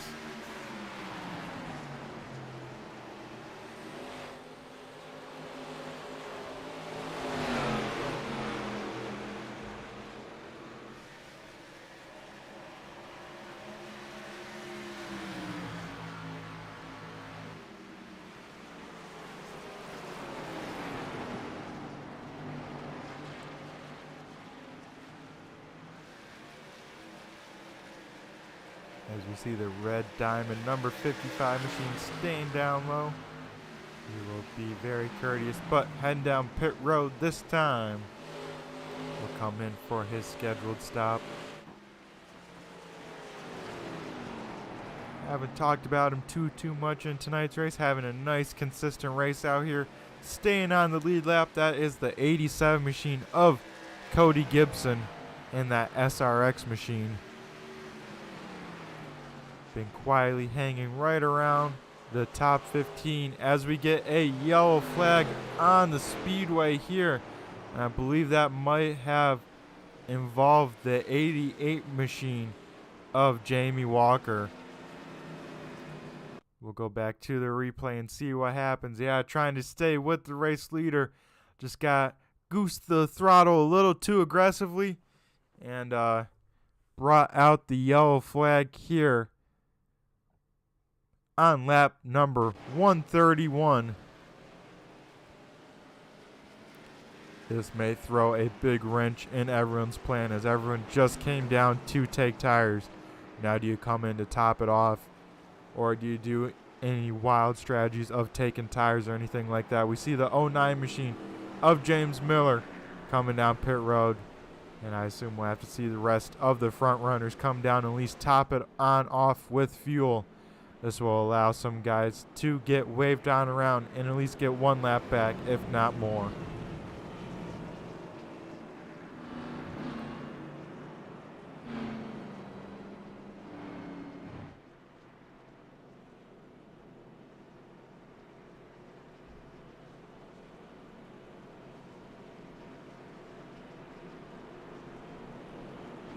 As interesting here. I thought we'd see more takers down pit road, but it looks like only about 5 or 6 cars down pit road. The rest of them stayed on out, starting with the 1 car.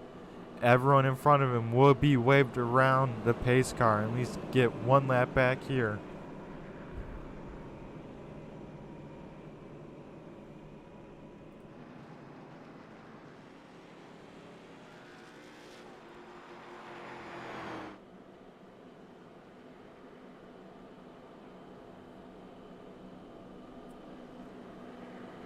As with this yellow flag on lap number 33, we will run to commercial break. We'll be right back on the other side.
As we are back here at Gateway Raceway under yellow flag here in this first time in the second half of this race.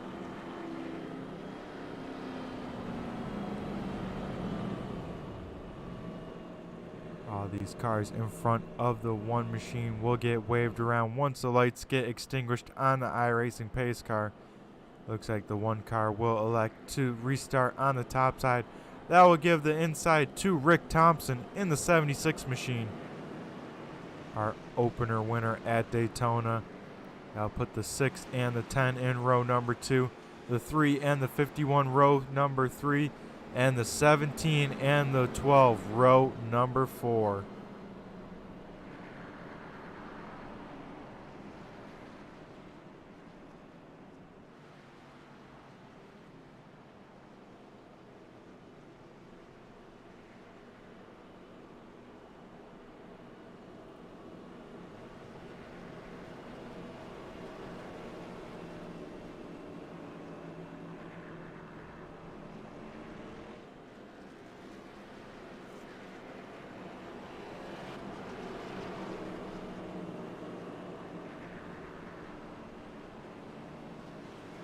As the lights are extinguished on the iRacing pace car, we will be going green this time by. We'll wait for the pace car to make the hard left-hand turn once again down pit road. Now we'll wait for the 1-2 fire on off. He can go whenever he desires. Waits a little bit, gets on it, and that high side gets a great start. That'll move TBB to P number 2 as the 76 will jump up top.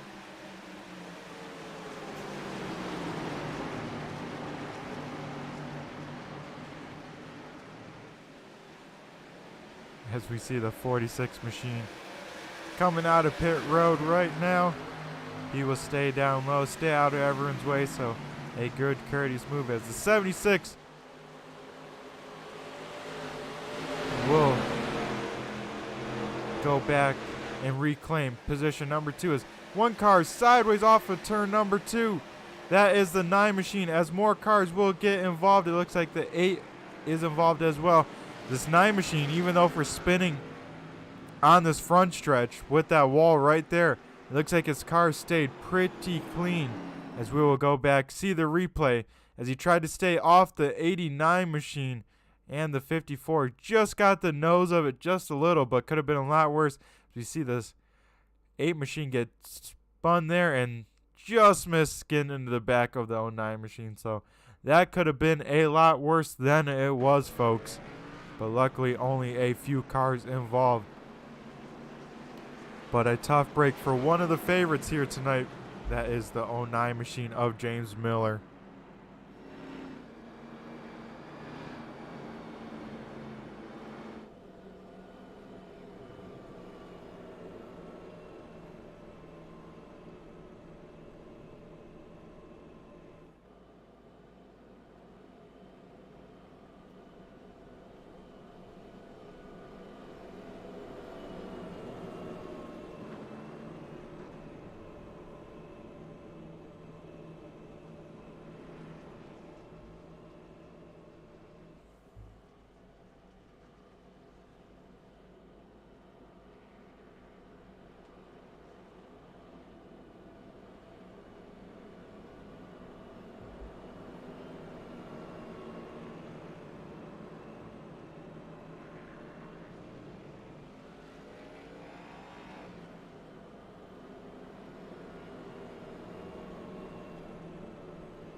As we get a quick yellow number 2 of the second half of the race right after that restart.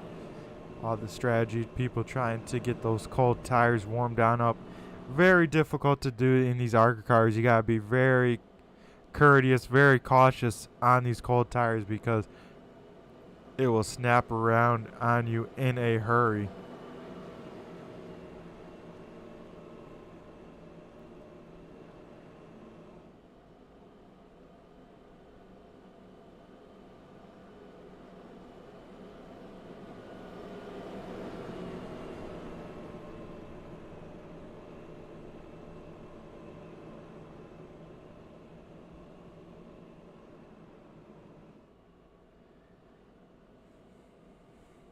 As a tough break here unfolding, folks, I believe the 10 machine of Taylor Butcher Benjamin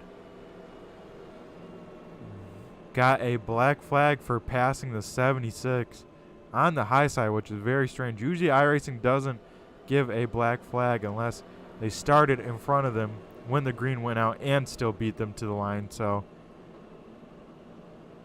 a tough break there for the 10 cars. He is now back to 23rd. The crew chief on top of the box trying to plead the case, but I believe they will have to enforce the black flag.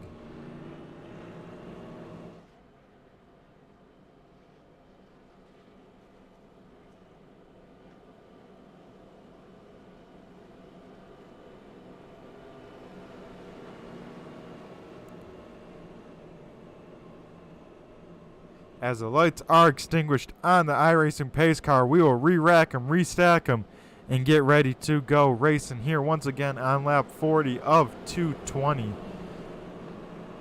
Once again, Ty Marasco will choose the outside lane.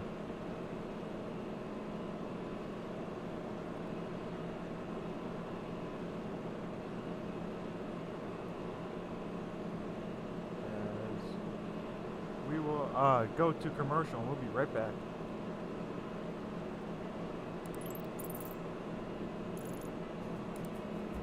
iRacing is a sim racing game that combines a true-to-life racing experience with an online community of virtual racers from all around the globe.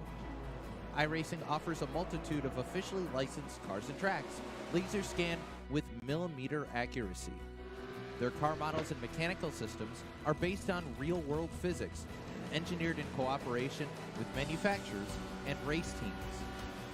Their skill license system ranges from rookie to pro, ensuring members are always pitted against those with similar skill sets.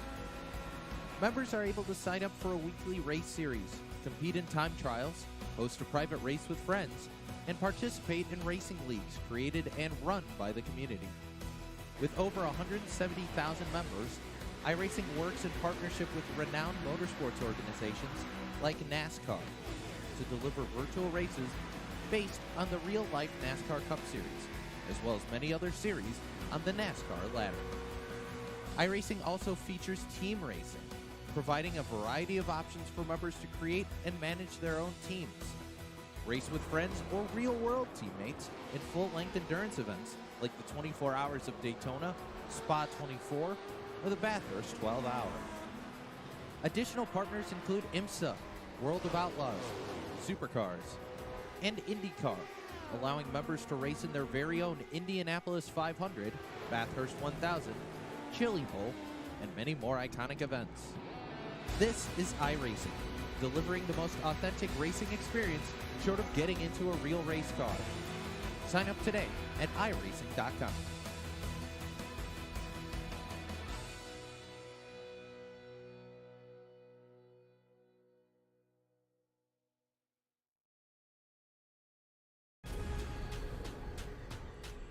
The most realistic online racing sim ever made. This is iRacing. Detailed laser scan tracks, fully dynamic real world cars, and over 50 series to choose from. 6 online world championships offering over $400,000 in annual prizes. This is the original esport racing game. This is iRacing.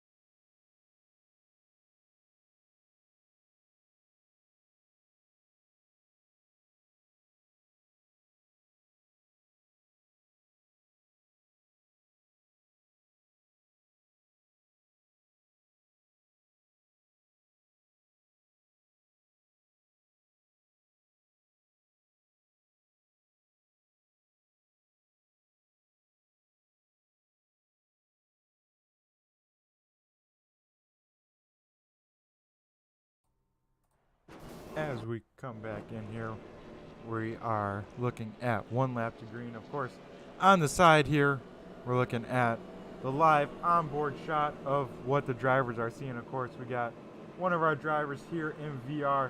What that means is he can look around in the car like he's actually sitting in it. You can kind of see the screen in the background. That's what he is seeing. You can see with his head motion that is his driver cam in the car. So pretty cool stuff here as we get our onboard shot from one of the drivers in the field.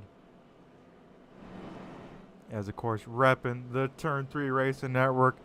Got to give a shout out to him for repping that and supporting us here.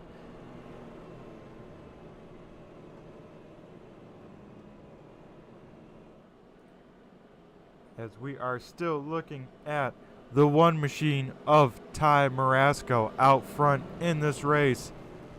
We got Rick Thompson still in second, Dare Paulson in third, Corey Sherman in fourth, And rounding out our top 5, bouncing back, is Brian Dees in the 17 machine.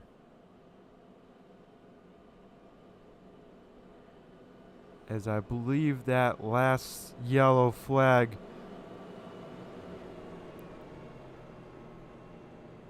involved the 46 machine as he rolls off of pit road. Same with the 22, so I believe both of those guys were involved in some yellow flag there.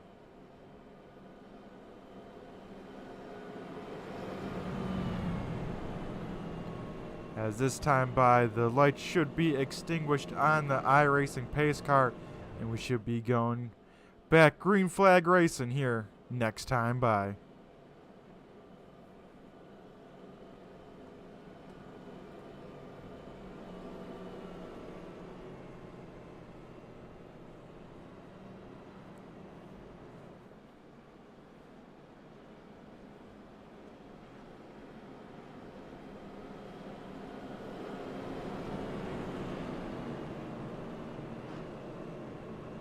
Interesting here though, one machine is now electing to take the inside line, so I'll put him on the inside of row number 1, the 76 to the outside of row number 1.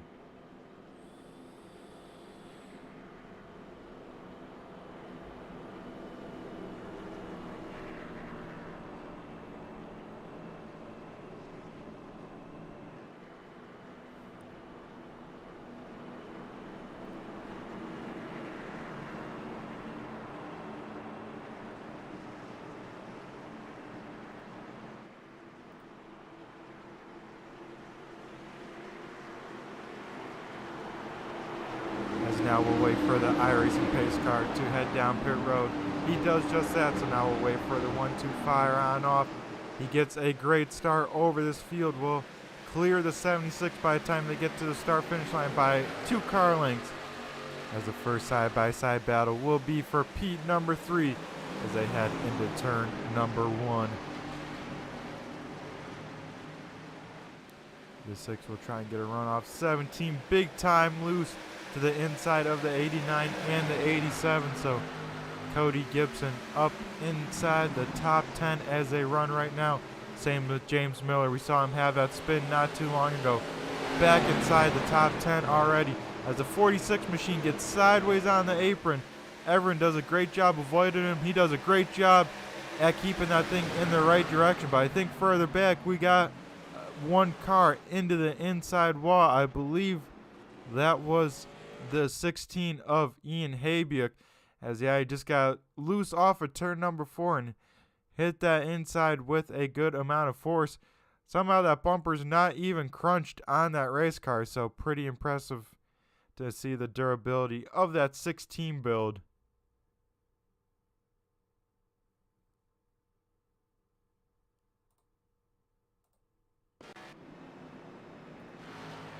As we go back up to the front of the field, as old Darrell Waltrip would say, cautions breed cautions, and that's what we've had here in this mid part of the race.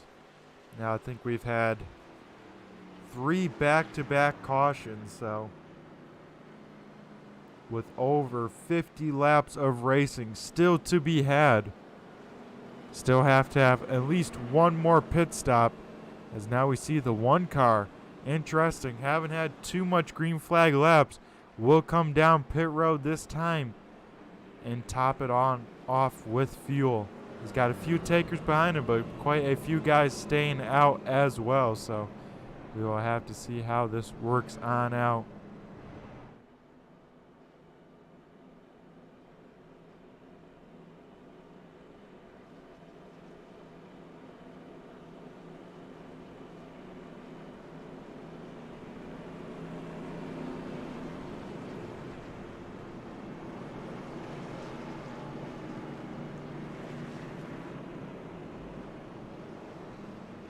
It looks like the 8 machine of Amanda Sherman will be the lucky dog that time by. That will put 25 cars on the lead lap.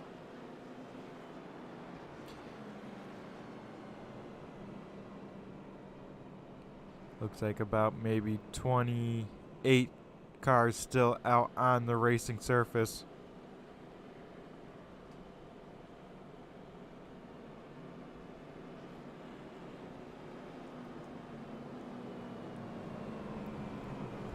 As we see the one car come out on track right around the 15th position, so we will have to see how he makes his way through the field. That will give the race lead to the 76 machine of Rick Thompson.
As this time by, we'll have the leader choose what lane he wants to start in. Looks like the 76 machine will elect the top side. That will give the inside front row to the 3 of Corey Sherman. The rest of the field will stack them on up behind him. And we will have to see if we can get some green flag running in. As once again, we got a big shakeup in the lineup with Ty Marasco leading the charge down pit road. Now will find himself restarting in the 14th position.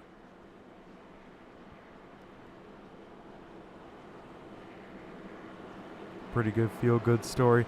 The 88 machine of Jamie Walker that was at one point 2 laps down is back on the lead lap and is in that 12th position.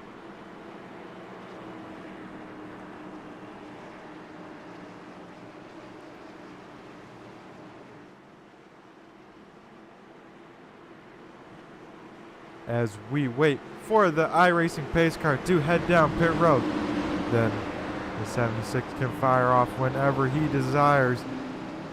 Looks like he's going to wait a while, and he fires on off, and we are back racing here at Gateway. As the top 2 get away cleanly, now put Cody Gibson to the inside of the 09 machine going into turn number 1. The 09 will have the traction on off, but he'll have the low side and the preferred line here in 3 and 4 now.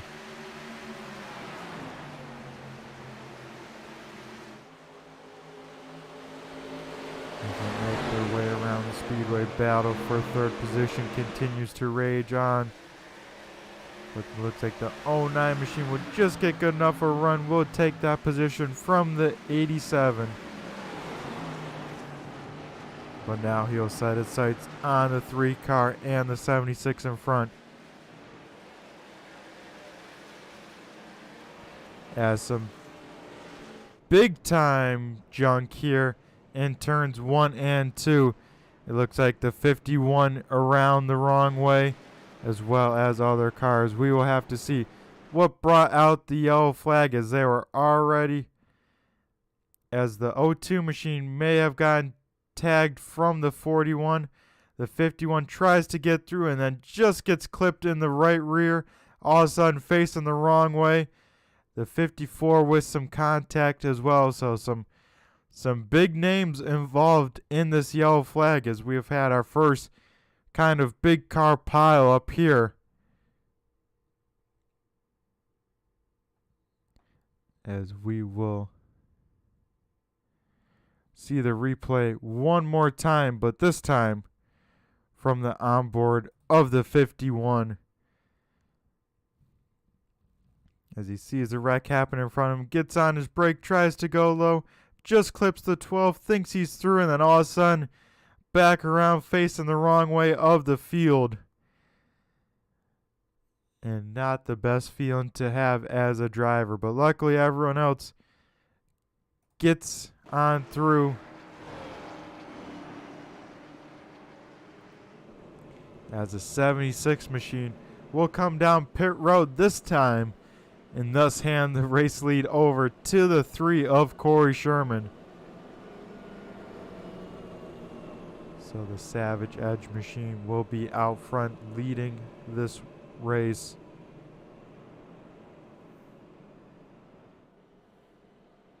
As it looks like the 73 machine will be the Lucky Dog eligible driver and will get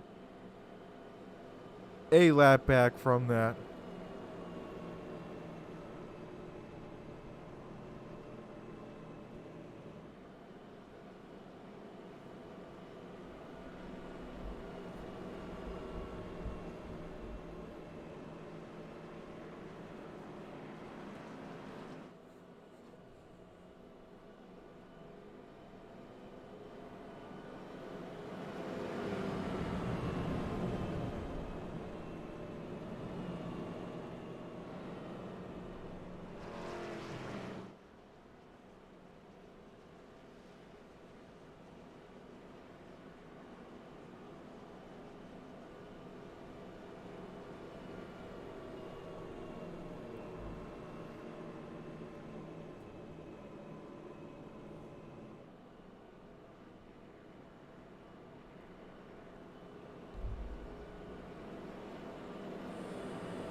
Looks like as they run right now, big shakeup coming in the points here. We'll have to see how this race ends because it's gone crazy in this middle part. I could just imagine how this thing ends here. As everyone is looking for the race win because that is one way you can lock yourself into the Blazing Pedals post-race season and try for the championship. So we already had 2 lock themselves in, the 76 and the 41 machine. As it looks like the 3 car will elect to start on the outside. That will have Cody Gibson in the 87 machine start on the inside of row number 1. Row number 2 will be the 33 of John Perkins with Aaron Brockover in the 44 to his outside. And row number 3 will be the 88 of Jamie Walker with Brandon Feeney in the 38 to his outside. So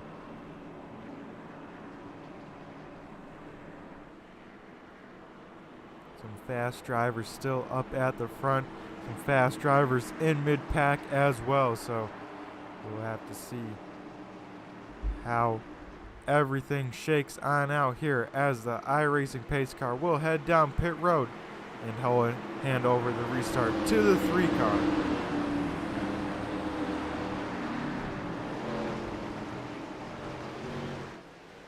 As he fires on off, gets a great restart, the 87 will now be under pressure from the 44 as they head into turn number 1, but Corey will get a great restart, be on his own as contact further in the back. I think the 38 machine of Brandon Feeney will go around. And once again, another big time yellow flag in 1 and 2. As we will once again go to the replay. The 38 had to check up big time for the 44 being in that middle groove. And oh man, some heavy contact further on in there as well. And the 38 machine will get bounced around quite a few times and get some pretty heavy contact.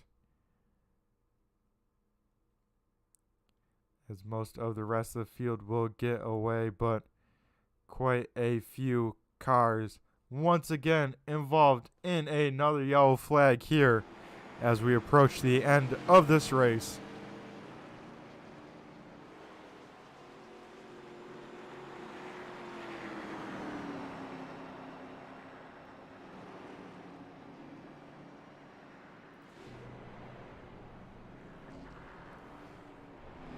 As we see the 3 of Corey Sherman leading another group once again down pit road. I don't know if I like that call. You know, it seems like being mid-pack right now is pretty dangerous. I'd want the track position here as much as I could get it, but that will hand the race lead over to the 87 machine of Cody Gibson, and the 87 SRX machine will lead a couple laps here at Gateway.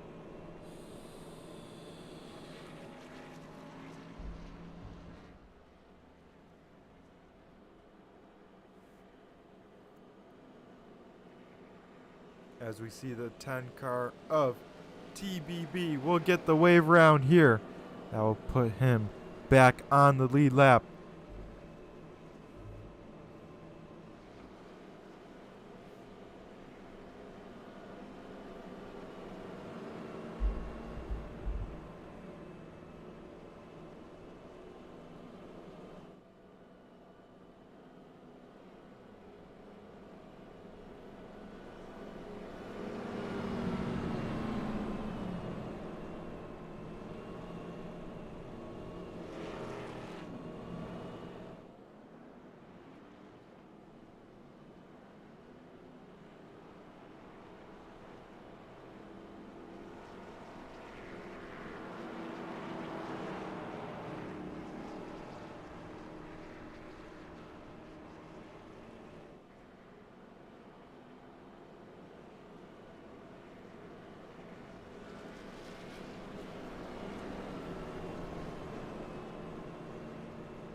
As we'll see if anyone's in the infield care center by chance.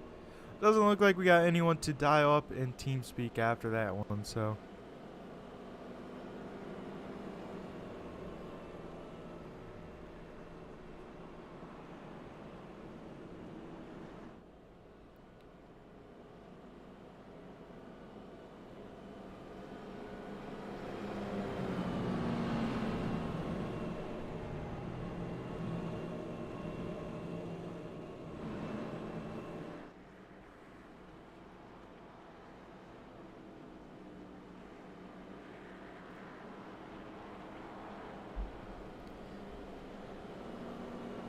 Once again, for another time here at Gateway, the lights are extinguished on the iRacing pace car. Next time by, we will be going green flag racing. The 87 will elect to start on the outside. That will give the inside to the 44 of Aaron Backover.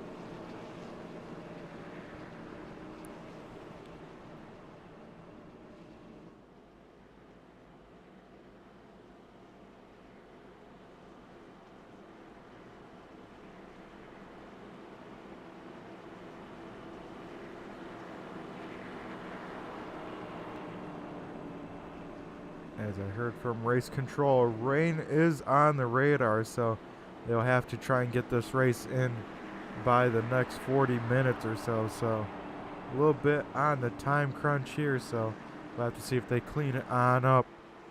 This race may not go the full distance as we wait for the iRacing pace car to head down pit road. And then the restart will be in the hands of the SRX 87 machine as he fires on off here, gets a great restart. Once again, second place will be under fire from the outside row. This time the one car of Ty Marasco will roll that high side and take over P number 2.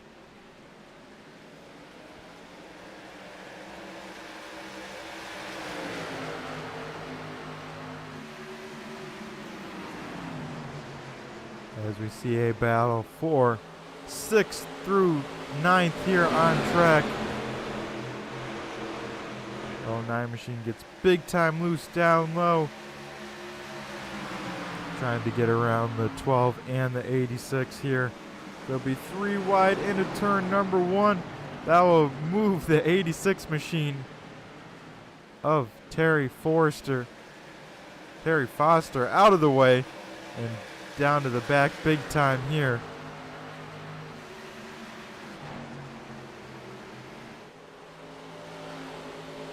As that 12 car knows it's go time.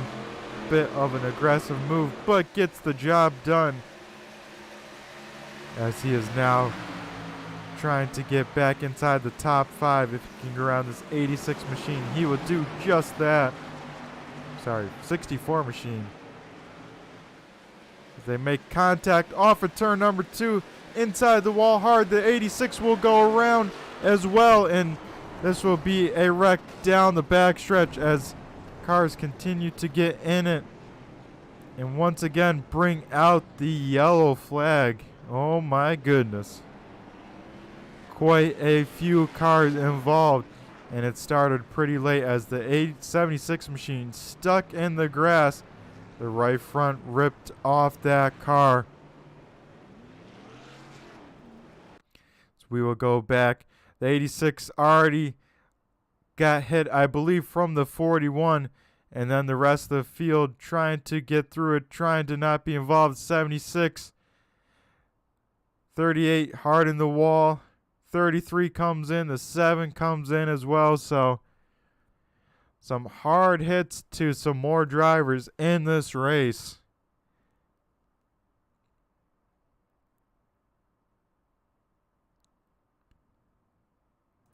As we have to see a little bit further back, the 76 you see already nose up, out of control from contact in the back. It started with the 12 and the 64 making contact, slowing on up down the back, and another big time wreck here, and it looks like the 76 machine may have to pull that car behind the wall.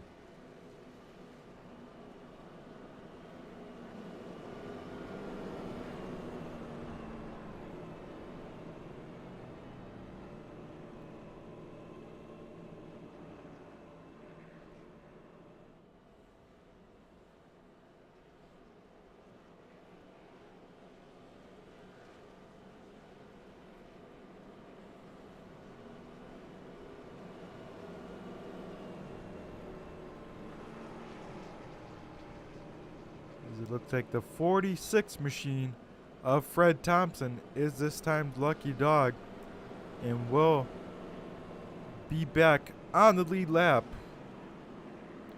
As we now see the 12 of Mark Arthur coming down pit road.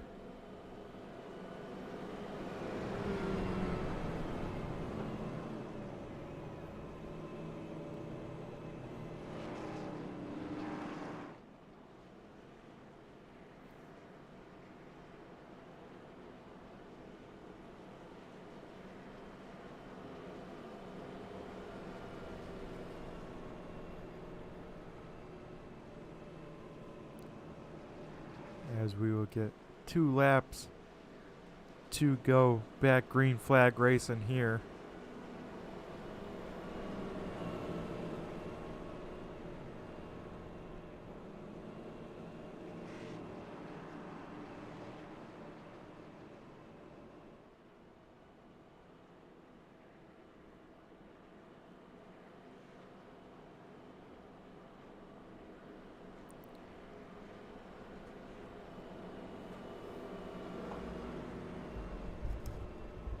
As right now, race control looking for a driver to tap on the roof and claim responsibility for that yellow. A driver does not have to claim responsibility for a yellow, but if they feel like it was their fault, they can come by when they pass the flag stand, tap on the roof, be the courteous gentleman move, and claim a yellow flag. I assume if it doesn't get claimed, it can go to post-race review, and then some judges can view it.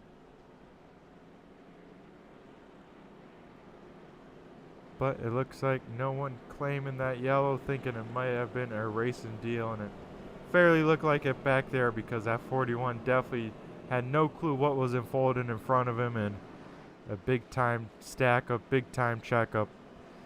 As the lights are extinguished on the iRacing pace car, the front row will stay the same, and the one car will once again elect to restart in the outside lane.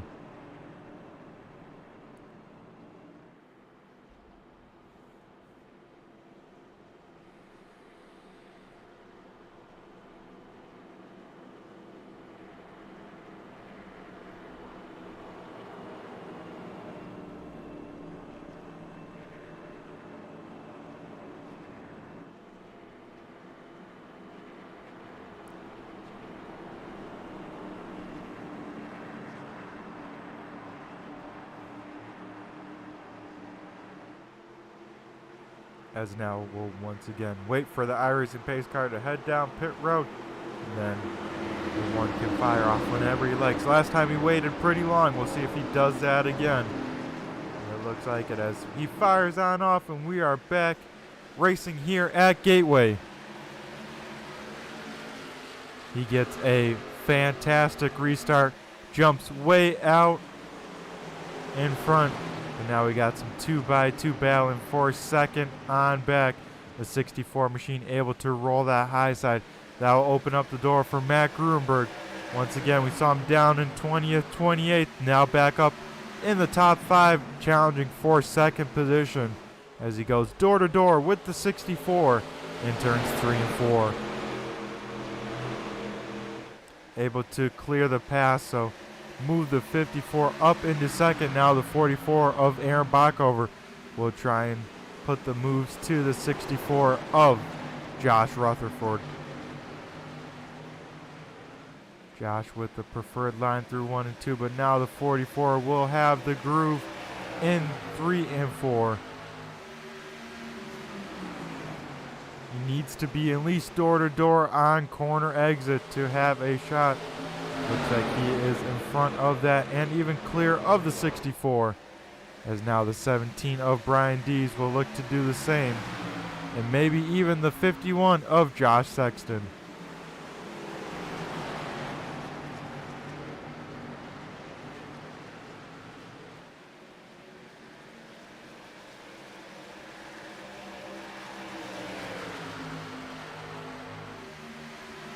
Josh Sexton now stuck on the bottom. Jamie Walker trying to roll that high side in that 88 Menards machine. Josh Sexton down low in that 51 McConey setup shop.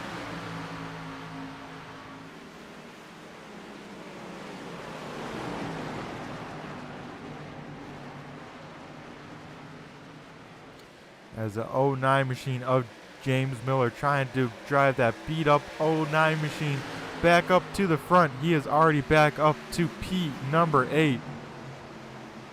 So he is looking to be on the move.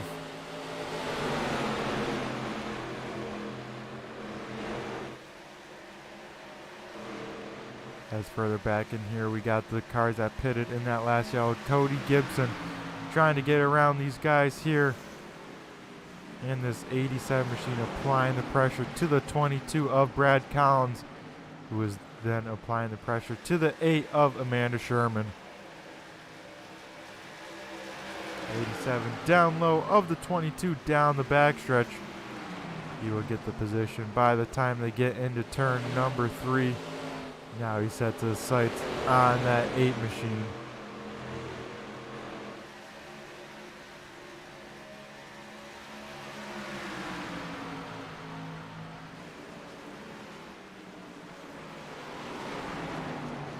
Very courteous racing there. The 8 machine lets him on by.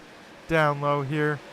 Now the 3 trying to work over the 41 and the 55 as well.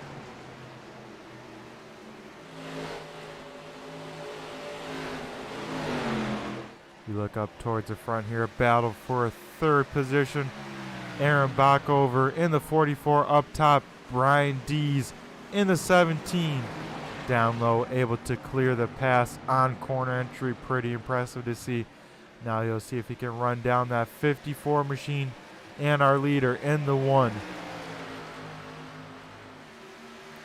Now Jamie Walker able to get to the inside of the 44 as well and move himself into P number 5. That'll move the 44 down to P number 5. The 88 will be in P number 4. It seems like the field is spreading on out here, and we may be having a little bit of a green flag run, but I know as soon as I say that now, we'll get a yellow flag.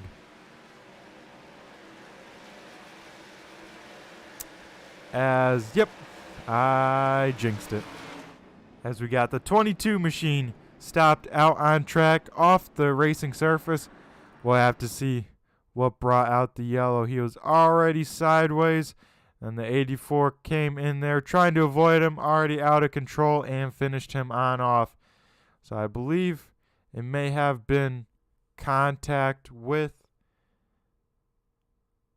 the 21 machine if I had to guess. But the cause of the yellow was the 22 ultimately spinning there. So once again, we're under yellow flag here at Gateway for race number 3 of the Blazing Pedals Arca Series, presented by TRJ Karting. Speaking about them, let's show them on off to everyone watching at home.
As we are back here trackside, lap 181 of 220.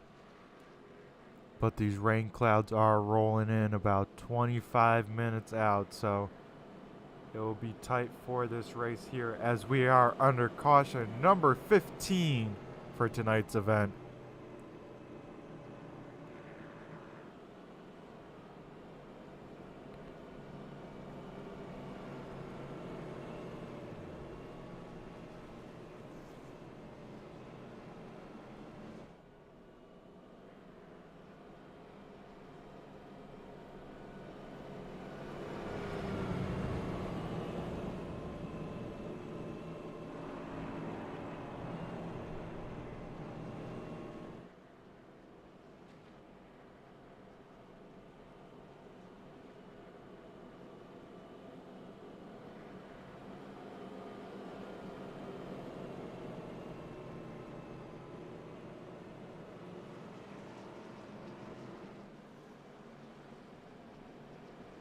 as the lights are once again extinguished on the iRacing pace car for the 15th restart of tonight, but the 16th time overall starting the start of the grid.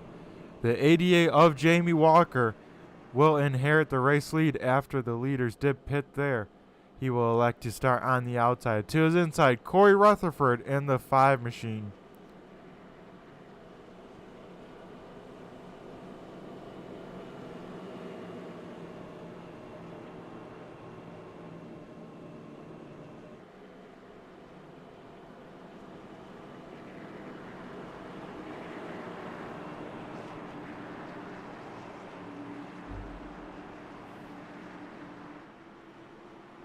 As we get ready for the iRacing pace car to head down pit road.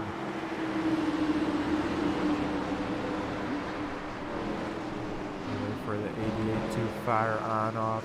Waiting a long time here. He fires on off late and gets a good start over that inside line. Once again, we'll have the battle for second place as the 3 car of Corey Sherman will float it into turn number 1.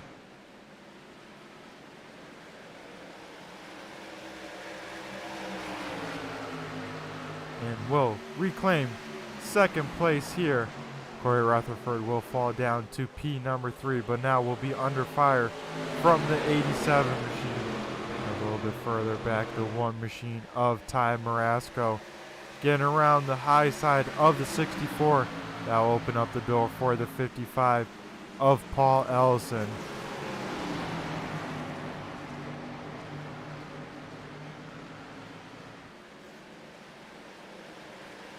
The 64 a little bit slow on the bottom. Now open up some doors to him.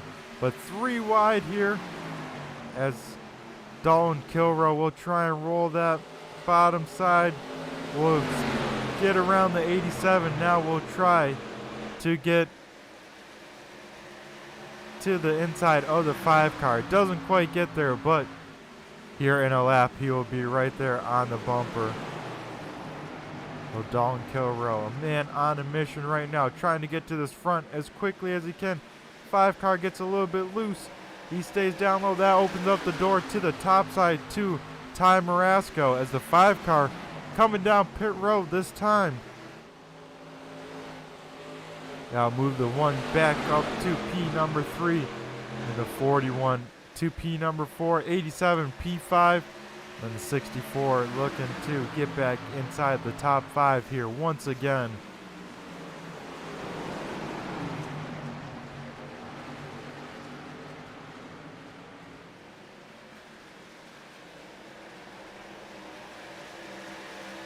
This part in this O2 machine kind of stuck in a box.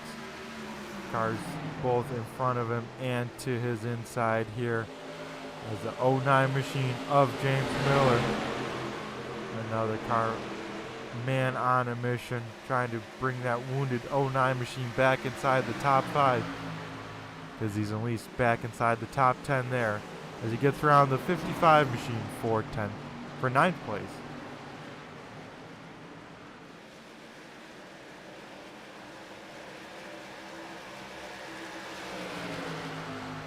As Jamie Walker has checked out to about a 2nd lead over Corey Sherman. But now Sherman is under fire from this 1 car.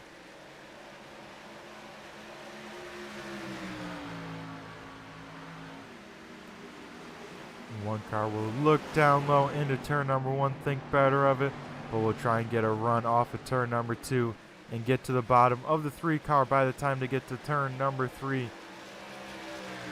Quite doesn't get the power down that he would like. So we'll have to set him back up again and try to remount an attack.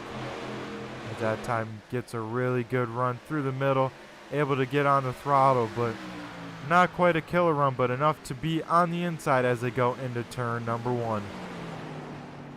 All he has to do here, the 1 car, is just remain to the inside of the 3 by the time they get to turns 3 and 4. That way he'll have the preferred line and most likely clear the 3 by the time they get off of turn number 4. As we'll see them try and do just that.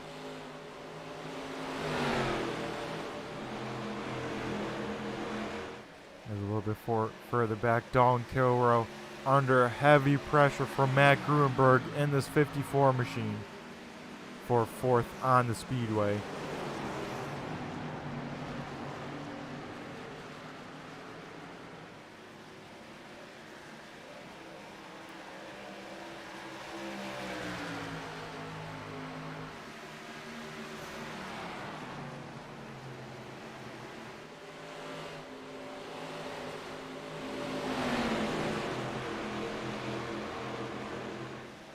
Now, I believe if anyone pitted on that last yellow, they'd be really close on fuel. I don't think they would be able to make it. Maybe they could if they're saving fuel, but I believe everyone may have to come down pit road at least one more time.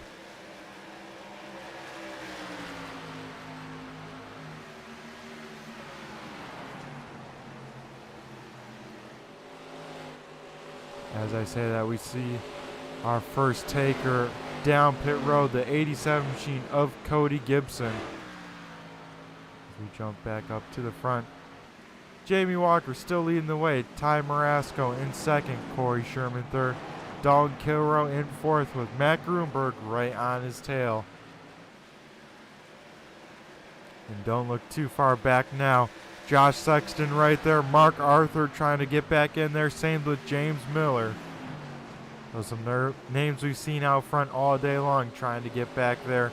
As the 54 of Gruenberg able to complete the pass this time on the 41 machine.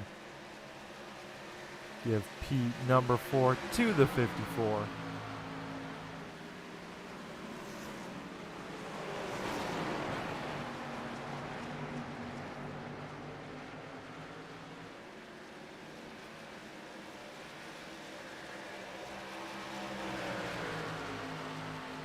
As these tires are now back up to temp, all these cars handling the way they should.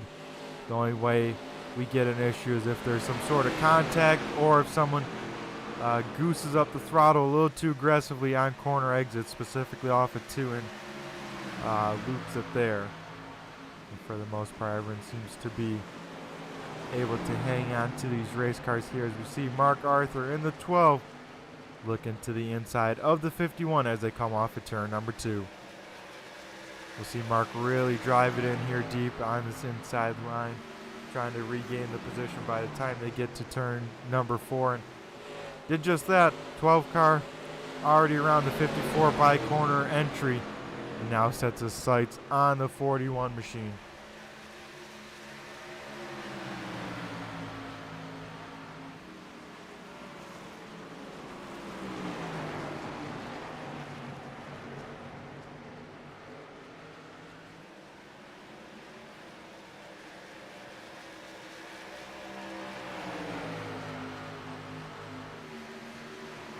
We hear some more drivers calling out that they are pitting.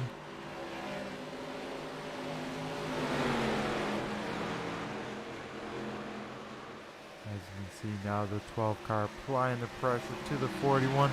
The 44 machine of Aaron Bach over to the inside of the 09. As we get 25 laps to go. He's trying to make it stick. They'll be door to door. He just has to make sure he keeps the drag races. The 09 machine gets loose, but able to put the power down, defend the position. But further on up, the battle for 5th rages on. Dalton Kilrow has to surrender the position to the 12, but the 12 gets loose. But not quite enough of a run for the 41 to make a move by the time they get to turn number 1. So Mark Arthur back inside the top 5.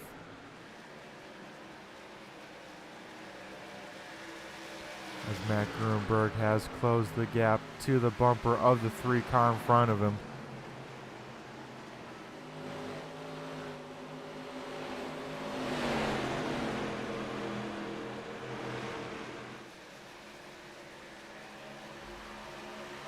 He now looks to the inside of the 3 car going into turn number 1.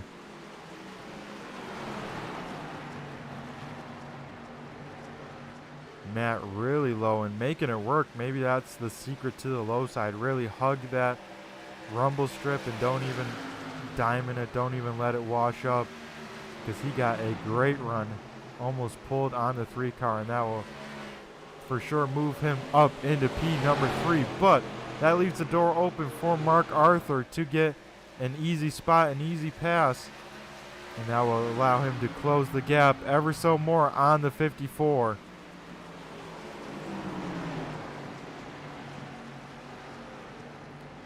As the 12 car able to complete the pass on the 3. The 3 thinking about the crossover. Doesn't get the run off the corner that he thought he might have. As this time he will duck down low, down the backstretch. Will be coming into pits this time by then.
As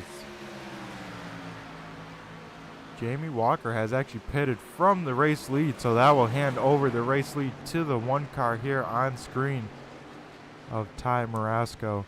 He will try and make it to the end. He pitted last on lap 179, so that's pretty close to the window. We'll have to see if he can make it to the end or not. But if he can, that means the drivers behind him can also make it as well. The likes of the 54, the 12, and the 51 machine. As the 41 machine of Dalton Kilroe is down into pits this lap here. As Mark Arthur applying the pressure to the 54 of Gruenberg down the backstretch. He's to the inside as they go into turn number 3 here. The 12 car will send it down low. 54 will back on out of it. Knows that he caught him. That his best shot to win this race is have them battle, the 12 and the 1 for the race lead. As the 12 car getting into some lap traffic here. This may slow him up just enough as the 12 car continues to eat away at the race lead.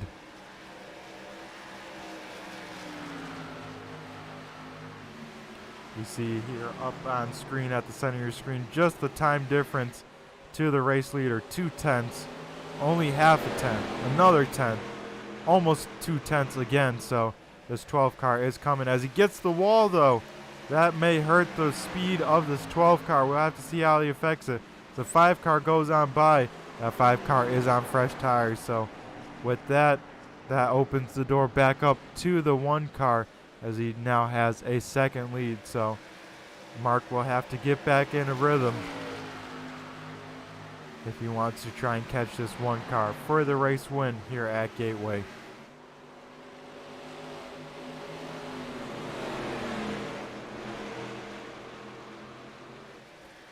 As that time by with some cleaner air. We'll see if Mark Arthur's back quicker than the one car.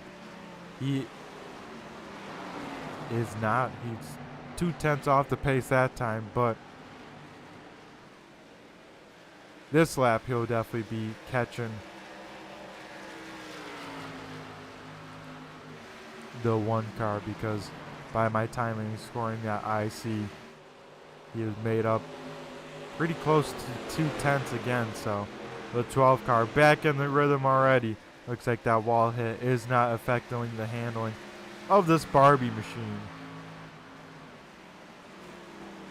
As that time by 2.5 tenths, so that 12 car is coming and only going to be helped as the 5 car unlaps himself the hard way.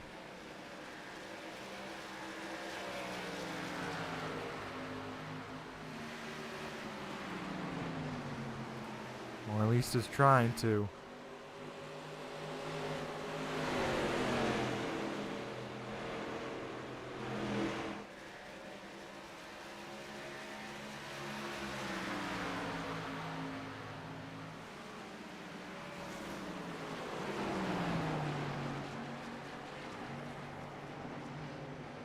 As with the 5 getting around the 1 there, that opens up the door for the 12 as he is now 3 car lengths back. As we get a yellow flag just as the 12 car starts the charge.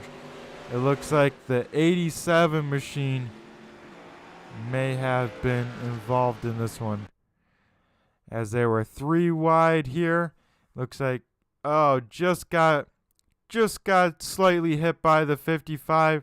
87 machine tries to hang on to it and does a great job keeping that thing the right direction. I'm amazed that brought out a yellow flag. Oh, the 55 also spun as well, so that's what probably brought out the yellow flag. The different cars with different speeds facing different directions. So, as if this race wasn't crazy enough, folks, another yellow flag on the speedway. A little bit of strategy there. Mark Arthur with the fake out. Ty Marasco is stuck going down pit road all by his lonesome. We'll have to see where he can make it back up to, though, as there's only 12 cars on the lead lap. As worst case, he will start P number 12 and could definitely get up through some of this field.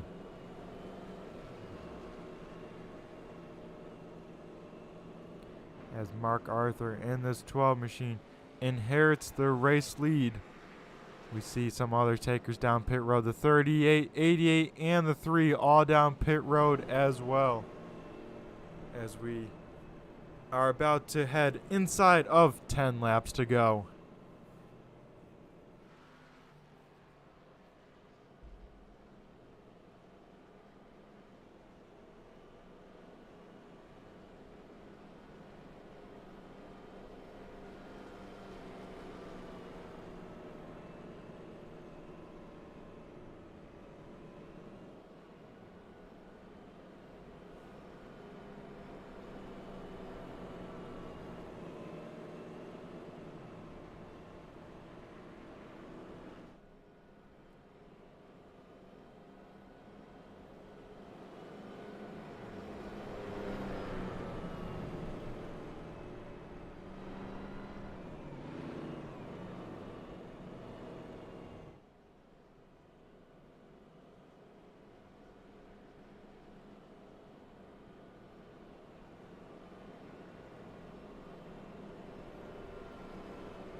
as the intensity will definitely ramp up. As if it wasn't ramped up enough here, folks, on restarts, it will go up another few notches here as we are inside 10 laps to go.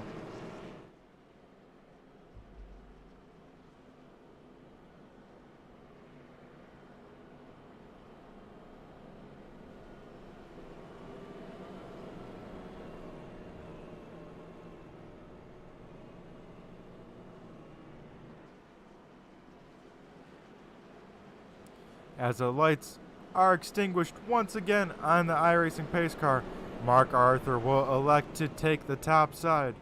Seems like it would be a pretty popular win if the 12 car can get the job done. The 51 of Josh Sexton will start to the inside of him.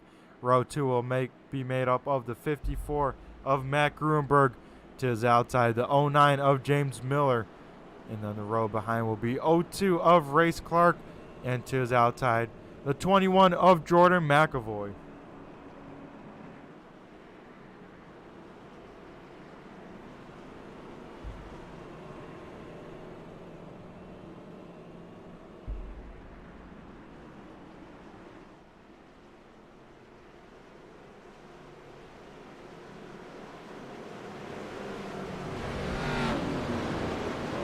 As the iRacing pace car heads off down pit road, we'll wait for the 12-2 fire on off. He waits a while. He goes late. We'll see how this turns out for the 12 car as they contact further in the back. The one machine of Ty Marasco facing the wrong direction at the start-finish line. As most of the rest of the field gets on by as one final hit for good measure. As we will have to see what happened there. It looks like the one may have got sent off the bumper of the 88 machine, so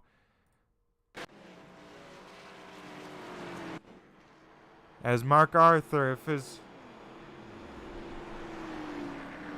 his nerves weren't high enough, he might have to do this restart again. But we are getting close to the rain here at Gateway, so we may get another yellow restart, we may not. Well, I have to play it by ear because it's going to be close.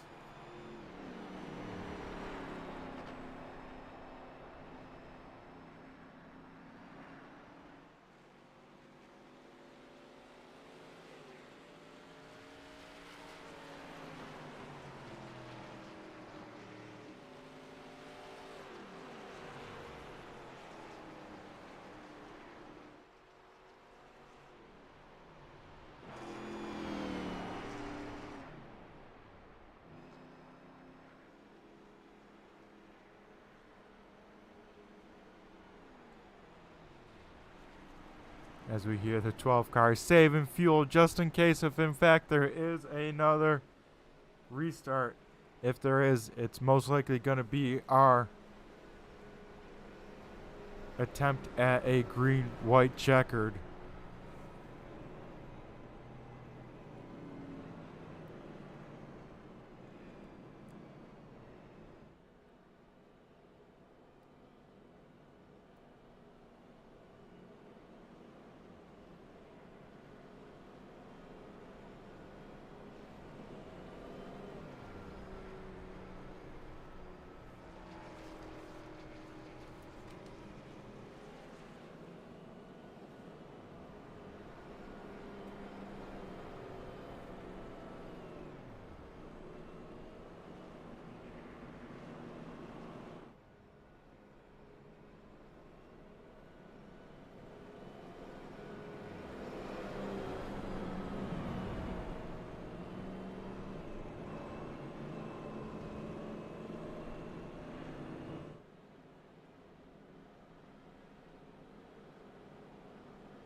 as we close in on the end of the race, we got to, of course, still thank our sponsors for tonight's big event here. It's been a long one here, but we'll see who comes out victorious. We got to first thank TRJ Karting. Be sure to check them out at trjkarting.com. As we got the white and the yellow flag there, so I believe this race will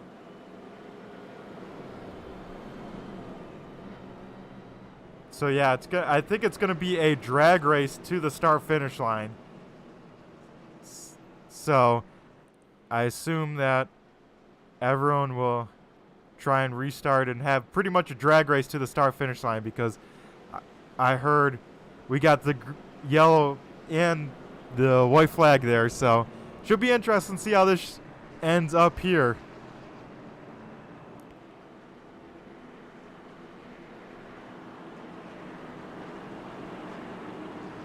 So Mark Arthur will have to get the restart as he chooses the high side here very late, but everyone gets him re-racked, restacked.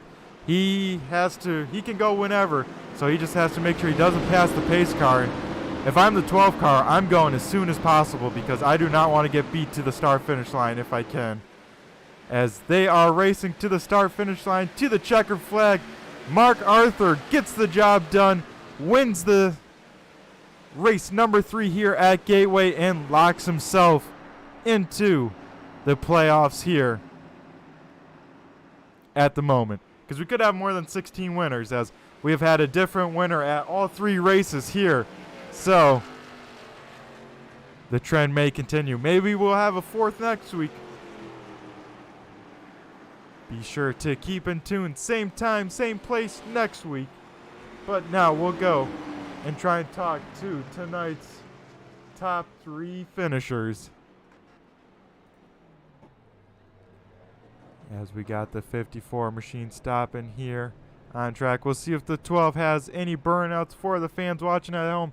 I know he has a lot of dedicated fans, a lot of people out there in the YouTube chat lands, as we'll see him burn it on down here on the front stretch here at Gateway.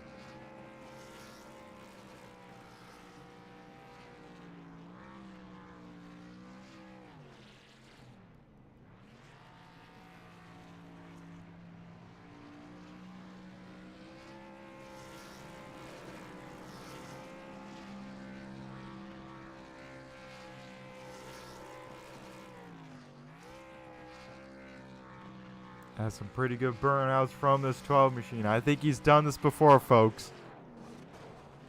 As now we'll go try and dial up our 3rd place finisher, that being the 54 of Matt Grunberg.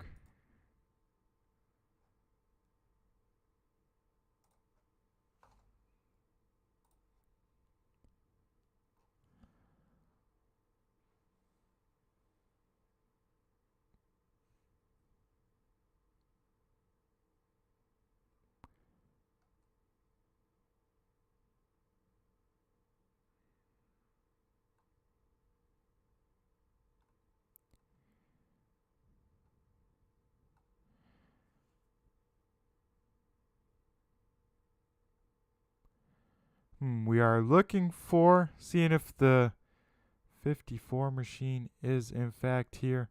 Looks like he is here. We'll try and dial up the 54. Hey Matt, do you got a copy? It's Brett the Jet in the booth here. Oh, looks like he's getting his mic set up. Matt, do you got a copy?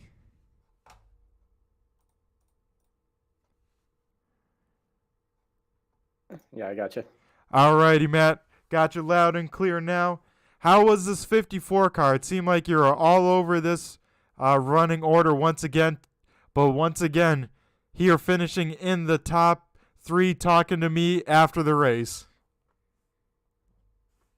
Yeah, I mean, it was an interesting race. It went a lot longer than anticipated, and as you can tell by, we didn't even complete the designated laps. So it was a long one for sure.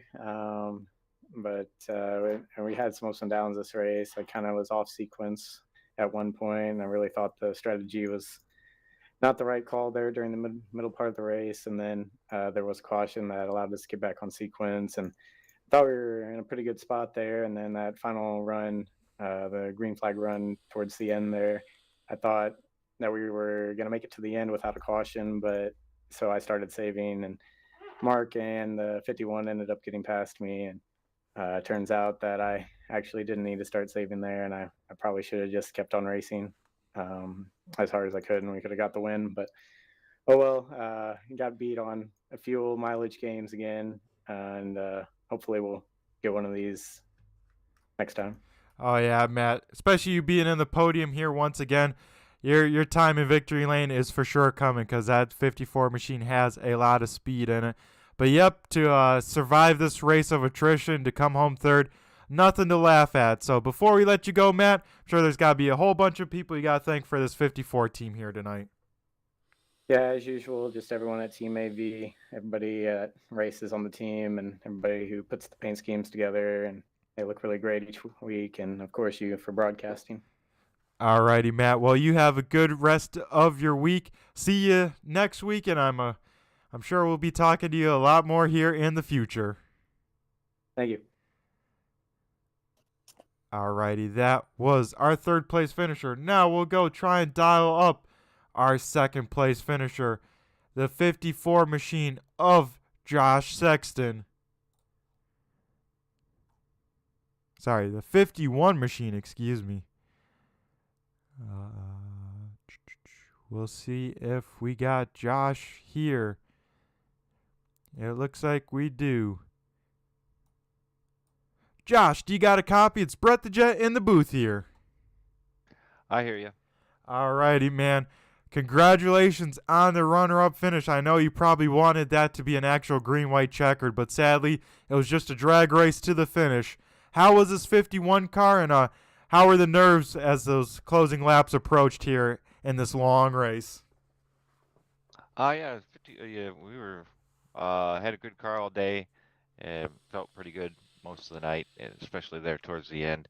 I was saving fuel, so we were really, really close. Had we not got that caution there at the end, I probably would have ran out, but we did get the caution, and then unfortunately it didn't let us go restart because we were out of time. So yeah, a little bit of an anticlimactic way to end the race, but overall, Josh, you survived the madness here tonight at Gateway and walked away with a podium. That's got to feel pretty good for this 51 team here tonight. yeah, it's good to get MF Racing Designs back up front for our Five Kings teammates and McConey Setup Shop. All of our sponsors, the Butt Kicker, Savage Edge, F. Frank's Button Boxes, and Raise Energy. Alrighty, Josh. Well, before I let you go and celebrate this runner-up podium, you got any more people you want to thank for this 51 crew before we let you go? No, that was it. That was all the sponsors. So it was a good race by everybody. Luckily, we escaped through and got a good finish. Yep, Josh. It looked like you built a lot of speed in that. Felt pretty comfortable with the car. So I'm expecting big things out of this 51 machine in the next couple of weeks, especially as we get to mile and a half and short tracks. Okay, sounds good, buddy. Alrighty, Josh. You have a good rest of your night. Enjoy this runner-up finish. Thank you. Alrighty, that was our second place finisher. Now we'll dial up tonight's big winner down in victory lane, Mark Arthur in the 12 machine. Mark, do you got a copy? It's Brett the Jet in the booth. Oop, forgot to push a button. I got you, Brett. Alrighty, Mark. How was that 12 car? We saw you in the ups and downs, involved in a couple cautions, but overall, this 12 car seemed to have a lot of speed here tonight. How'd you do it? Yeah, we were pretty fast. I mean, a little secret to everybody. I do make the setups for the league, so it's kind of a bittersweet victory, I guess. I feel bad when I do run well, and you'll probably see me if it happens anymore pull in throughout the year because I don't know if I'm doing much better than everybody else. I just feel like I don't want to. I try to make them neutral. I don't build them for me. I try to make the sets as neutral as I can, drivable.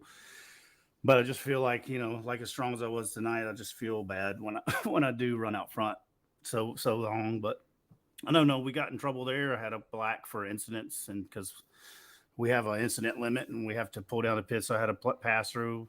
Unbelievably, I didn't go a lap down. I thought I would, but I only went about a half a lap. I was about 8 seconds ahead of the leader when I came back out, and then we got another caution. But I apologize to everybody for the cautions. I hate it.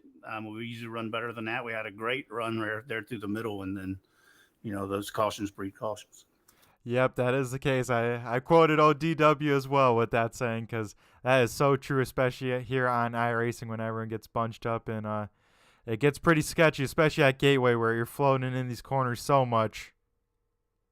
Yeah, I mean, people just get, we have racer mentality, and when it happens and we get bunched up with people that have stretched out on us before, we go, oh, okay, I can get them now. And problem is we overdrive and slide it through the corner, slide into the guy, or not realize they have different braking zones, might be on different tires, and just get run over people. So it's just tracks like this take a lot of patience, and problem in iRacing, it doesn't hurt when you wreck. So a lot of people don't have that patience. Right? Yep, that is true. At some cases, you can just go in and reset the car, get a new one. Luckily, you guys don't have any fast repairs or anything like that, so that at least promotes a little bit more cleaner racing. But yeah, Mark, great run. Our short tracks are kind of themed because this, even though this is bigger than a mile, this place drives like a short track, let's say.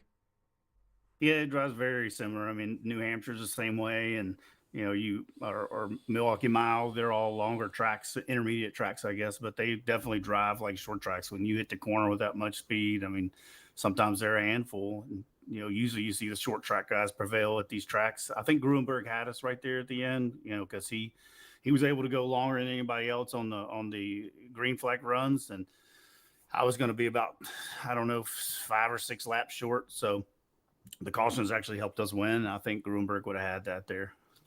Yeah, he said he did end up saving in the middle of that green flag run, but realized he was good and didn't need to save. So that's what happened to the 54 machine. But yeah, Mark, congratulations on the big win. This will lock you into the playoffs. But at this pace, we've had 3 different winners at 3 different races, so we'll have to see if we get a 4th next week. But before we let you go and celebrate it down in Victory Lane, I'm sure there's a whole bunch of people you got to thank for tonight, because I tell you what, you got a big crowd cheering you on in the YouTube chat lands every week.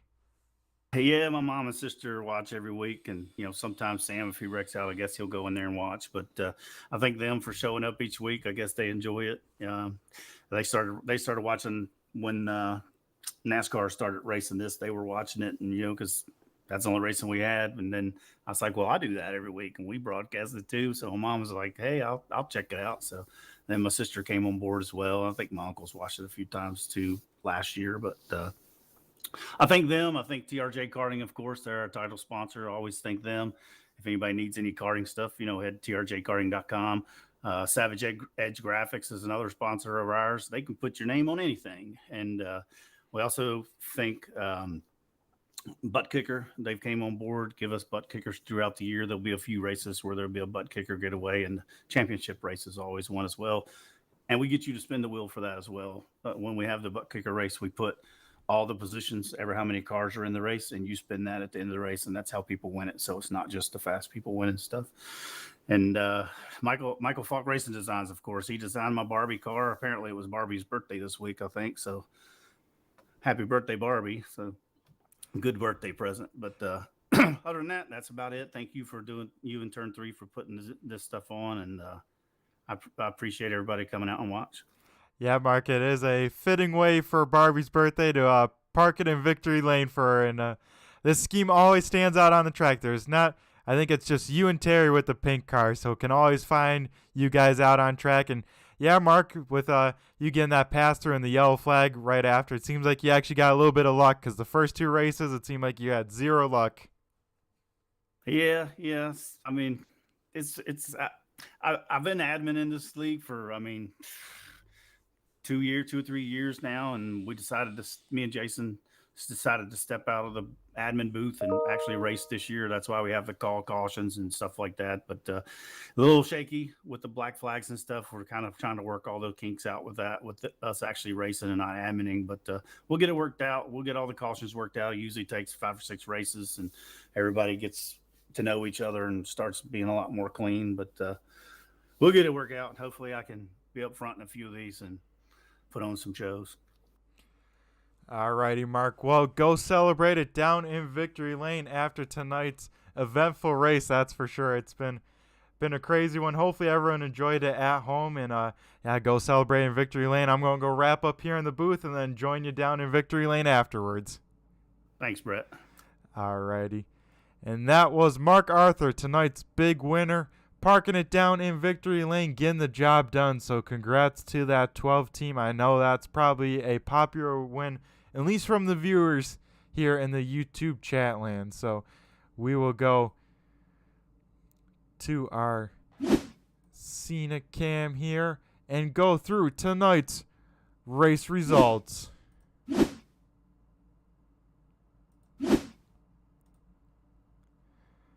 Mark Arthur in the 12 machine parks it in Victory Lane, gets the job done. Finishing in P2, we talked to him as well. Josh Sexton in the 51, rounding out the field. We got Matt Gruenberg in the 54 machine, driver for Team AV. Fourth place is James Miller. We saw he had a lot of speed, able to bounce back here with that damaged race car and finish in the fourth position.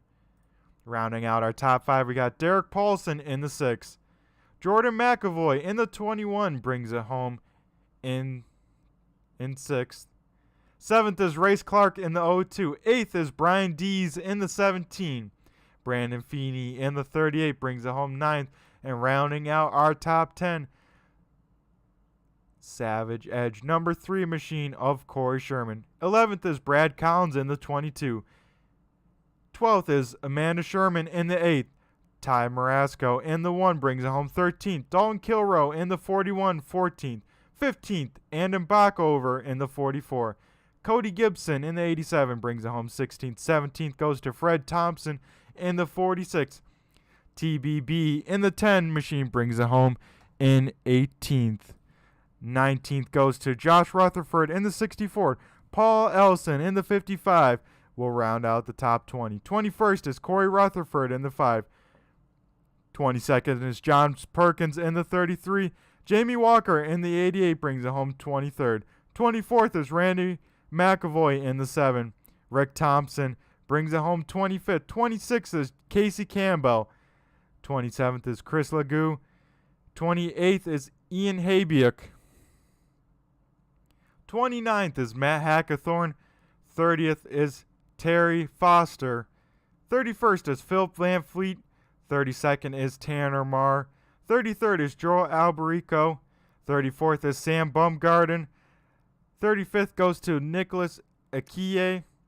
36th is Jeff Fisher. And rounding out our field tonight that took the green flag is Jason Powell in the 18 machine, finishing in P37. So a wild race there, had quite a few cautions, but able to check race number 3 off the books. Next week, we're looking like we're going to Twin Ring Motegi. So get ready for that, folks. That should be a wild one. So this has been Brett the Jet in the booth, brought to you by Turn 3 Racing Network. Be sure to check out all the racing action throughout the week on Turn 3 Racing Network. There's some great races, great commentators going throughout the week. Be sure to check them all out.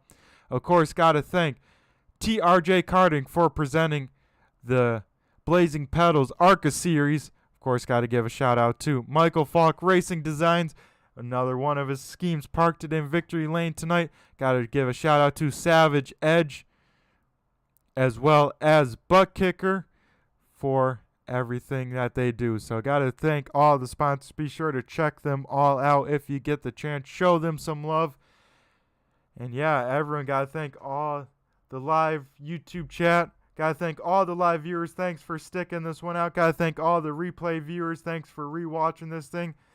And once again, everyone, have a good rest of your night. Have a good, safe night. And just remember, just flew by you.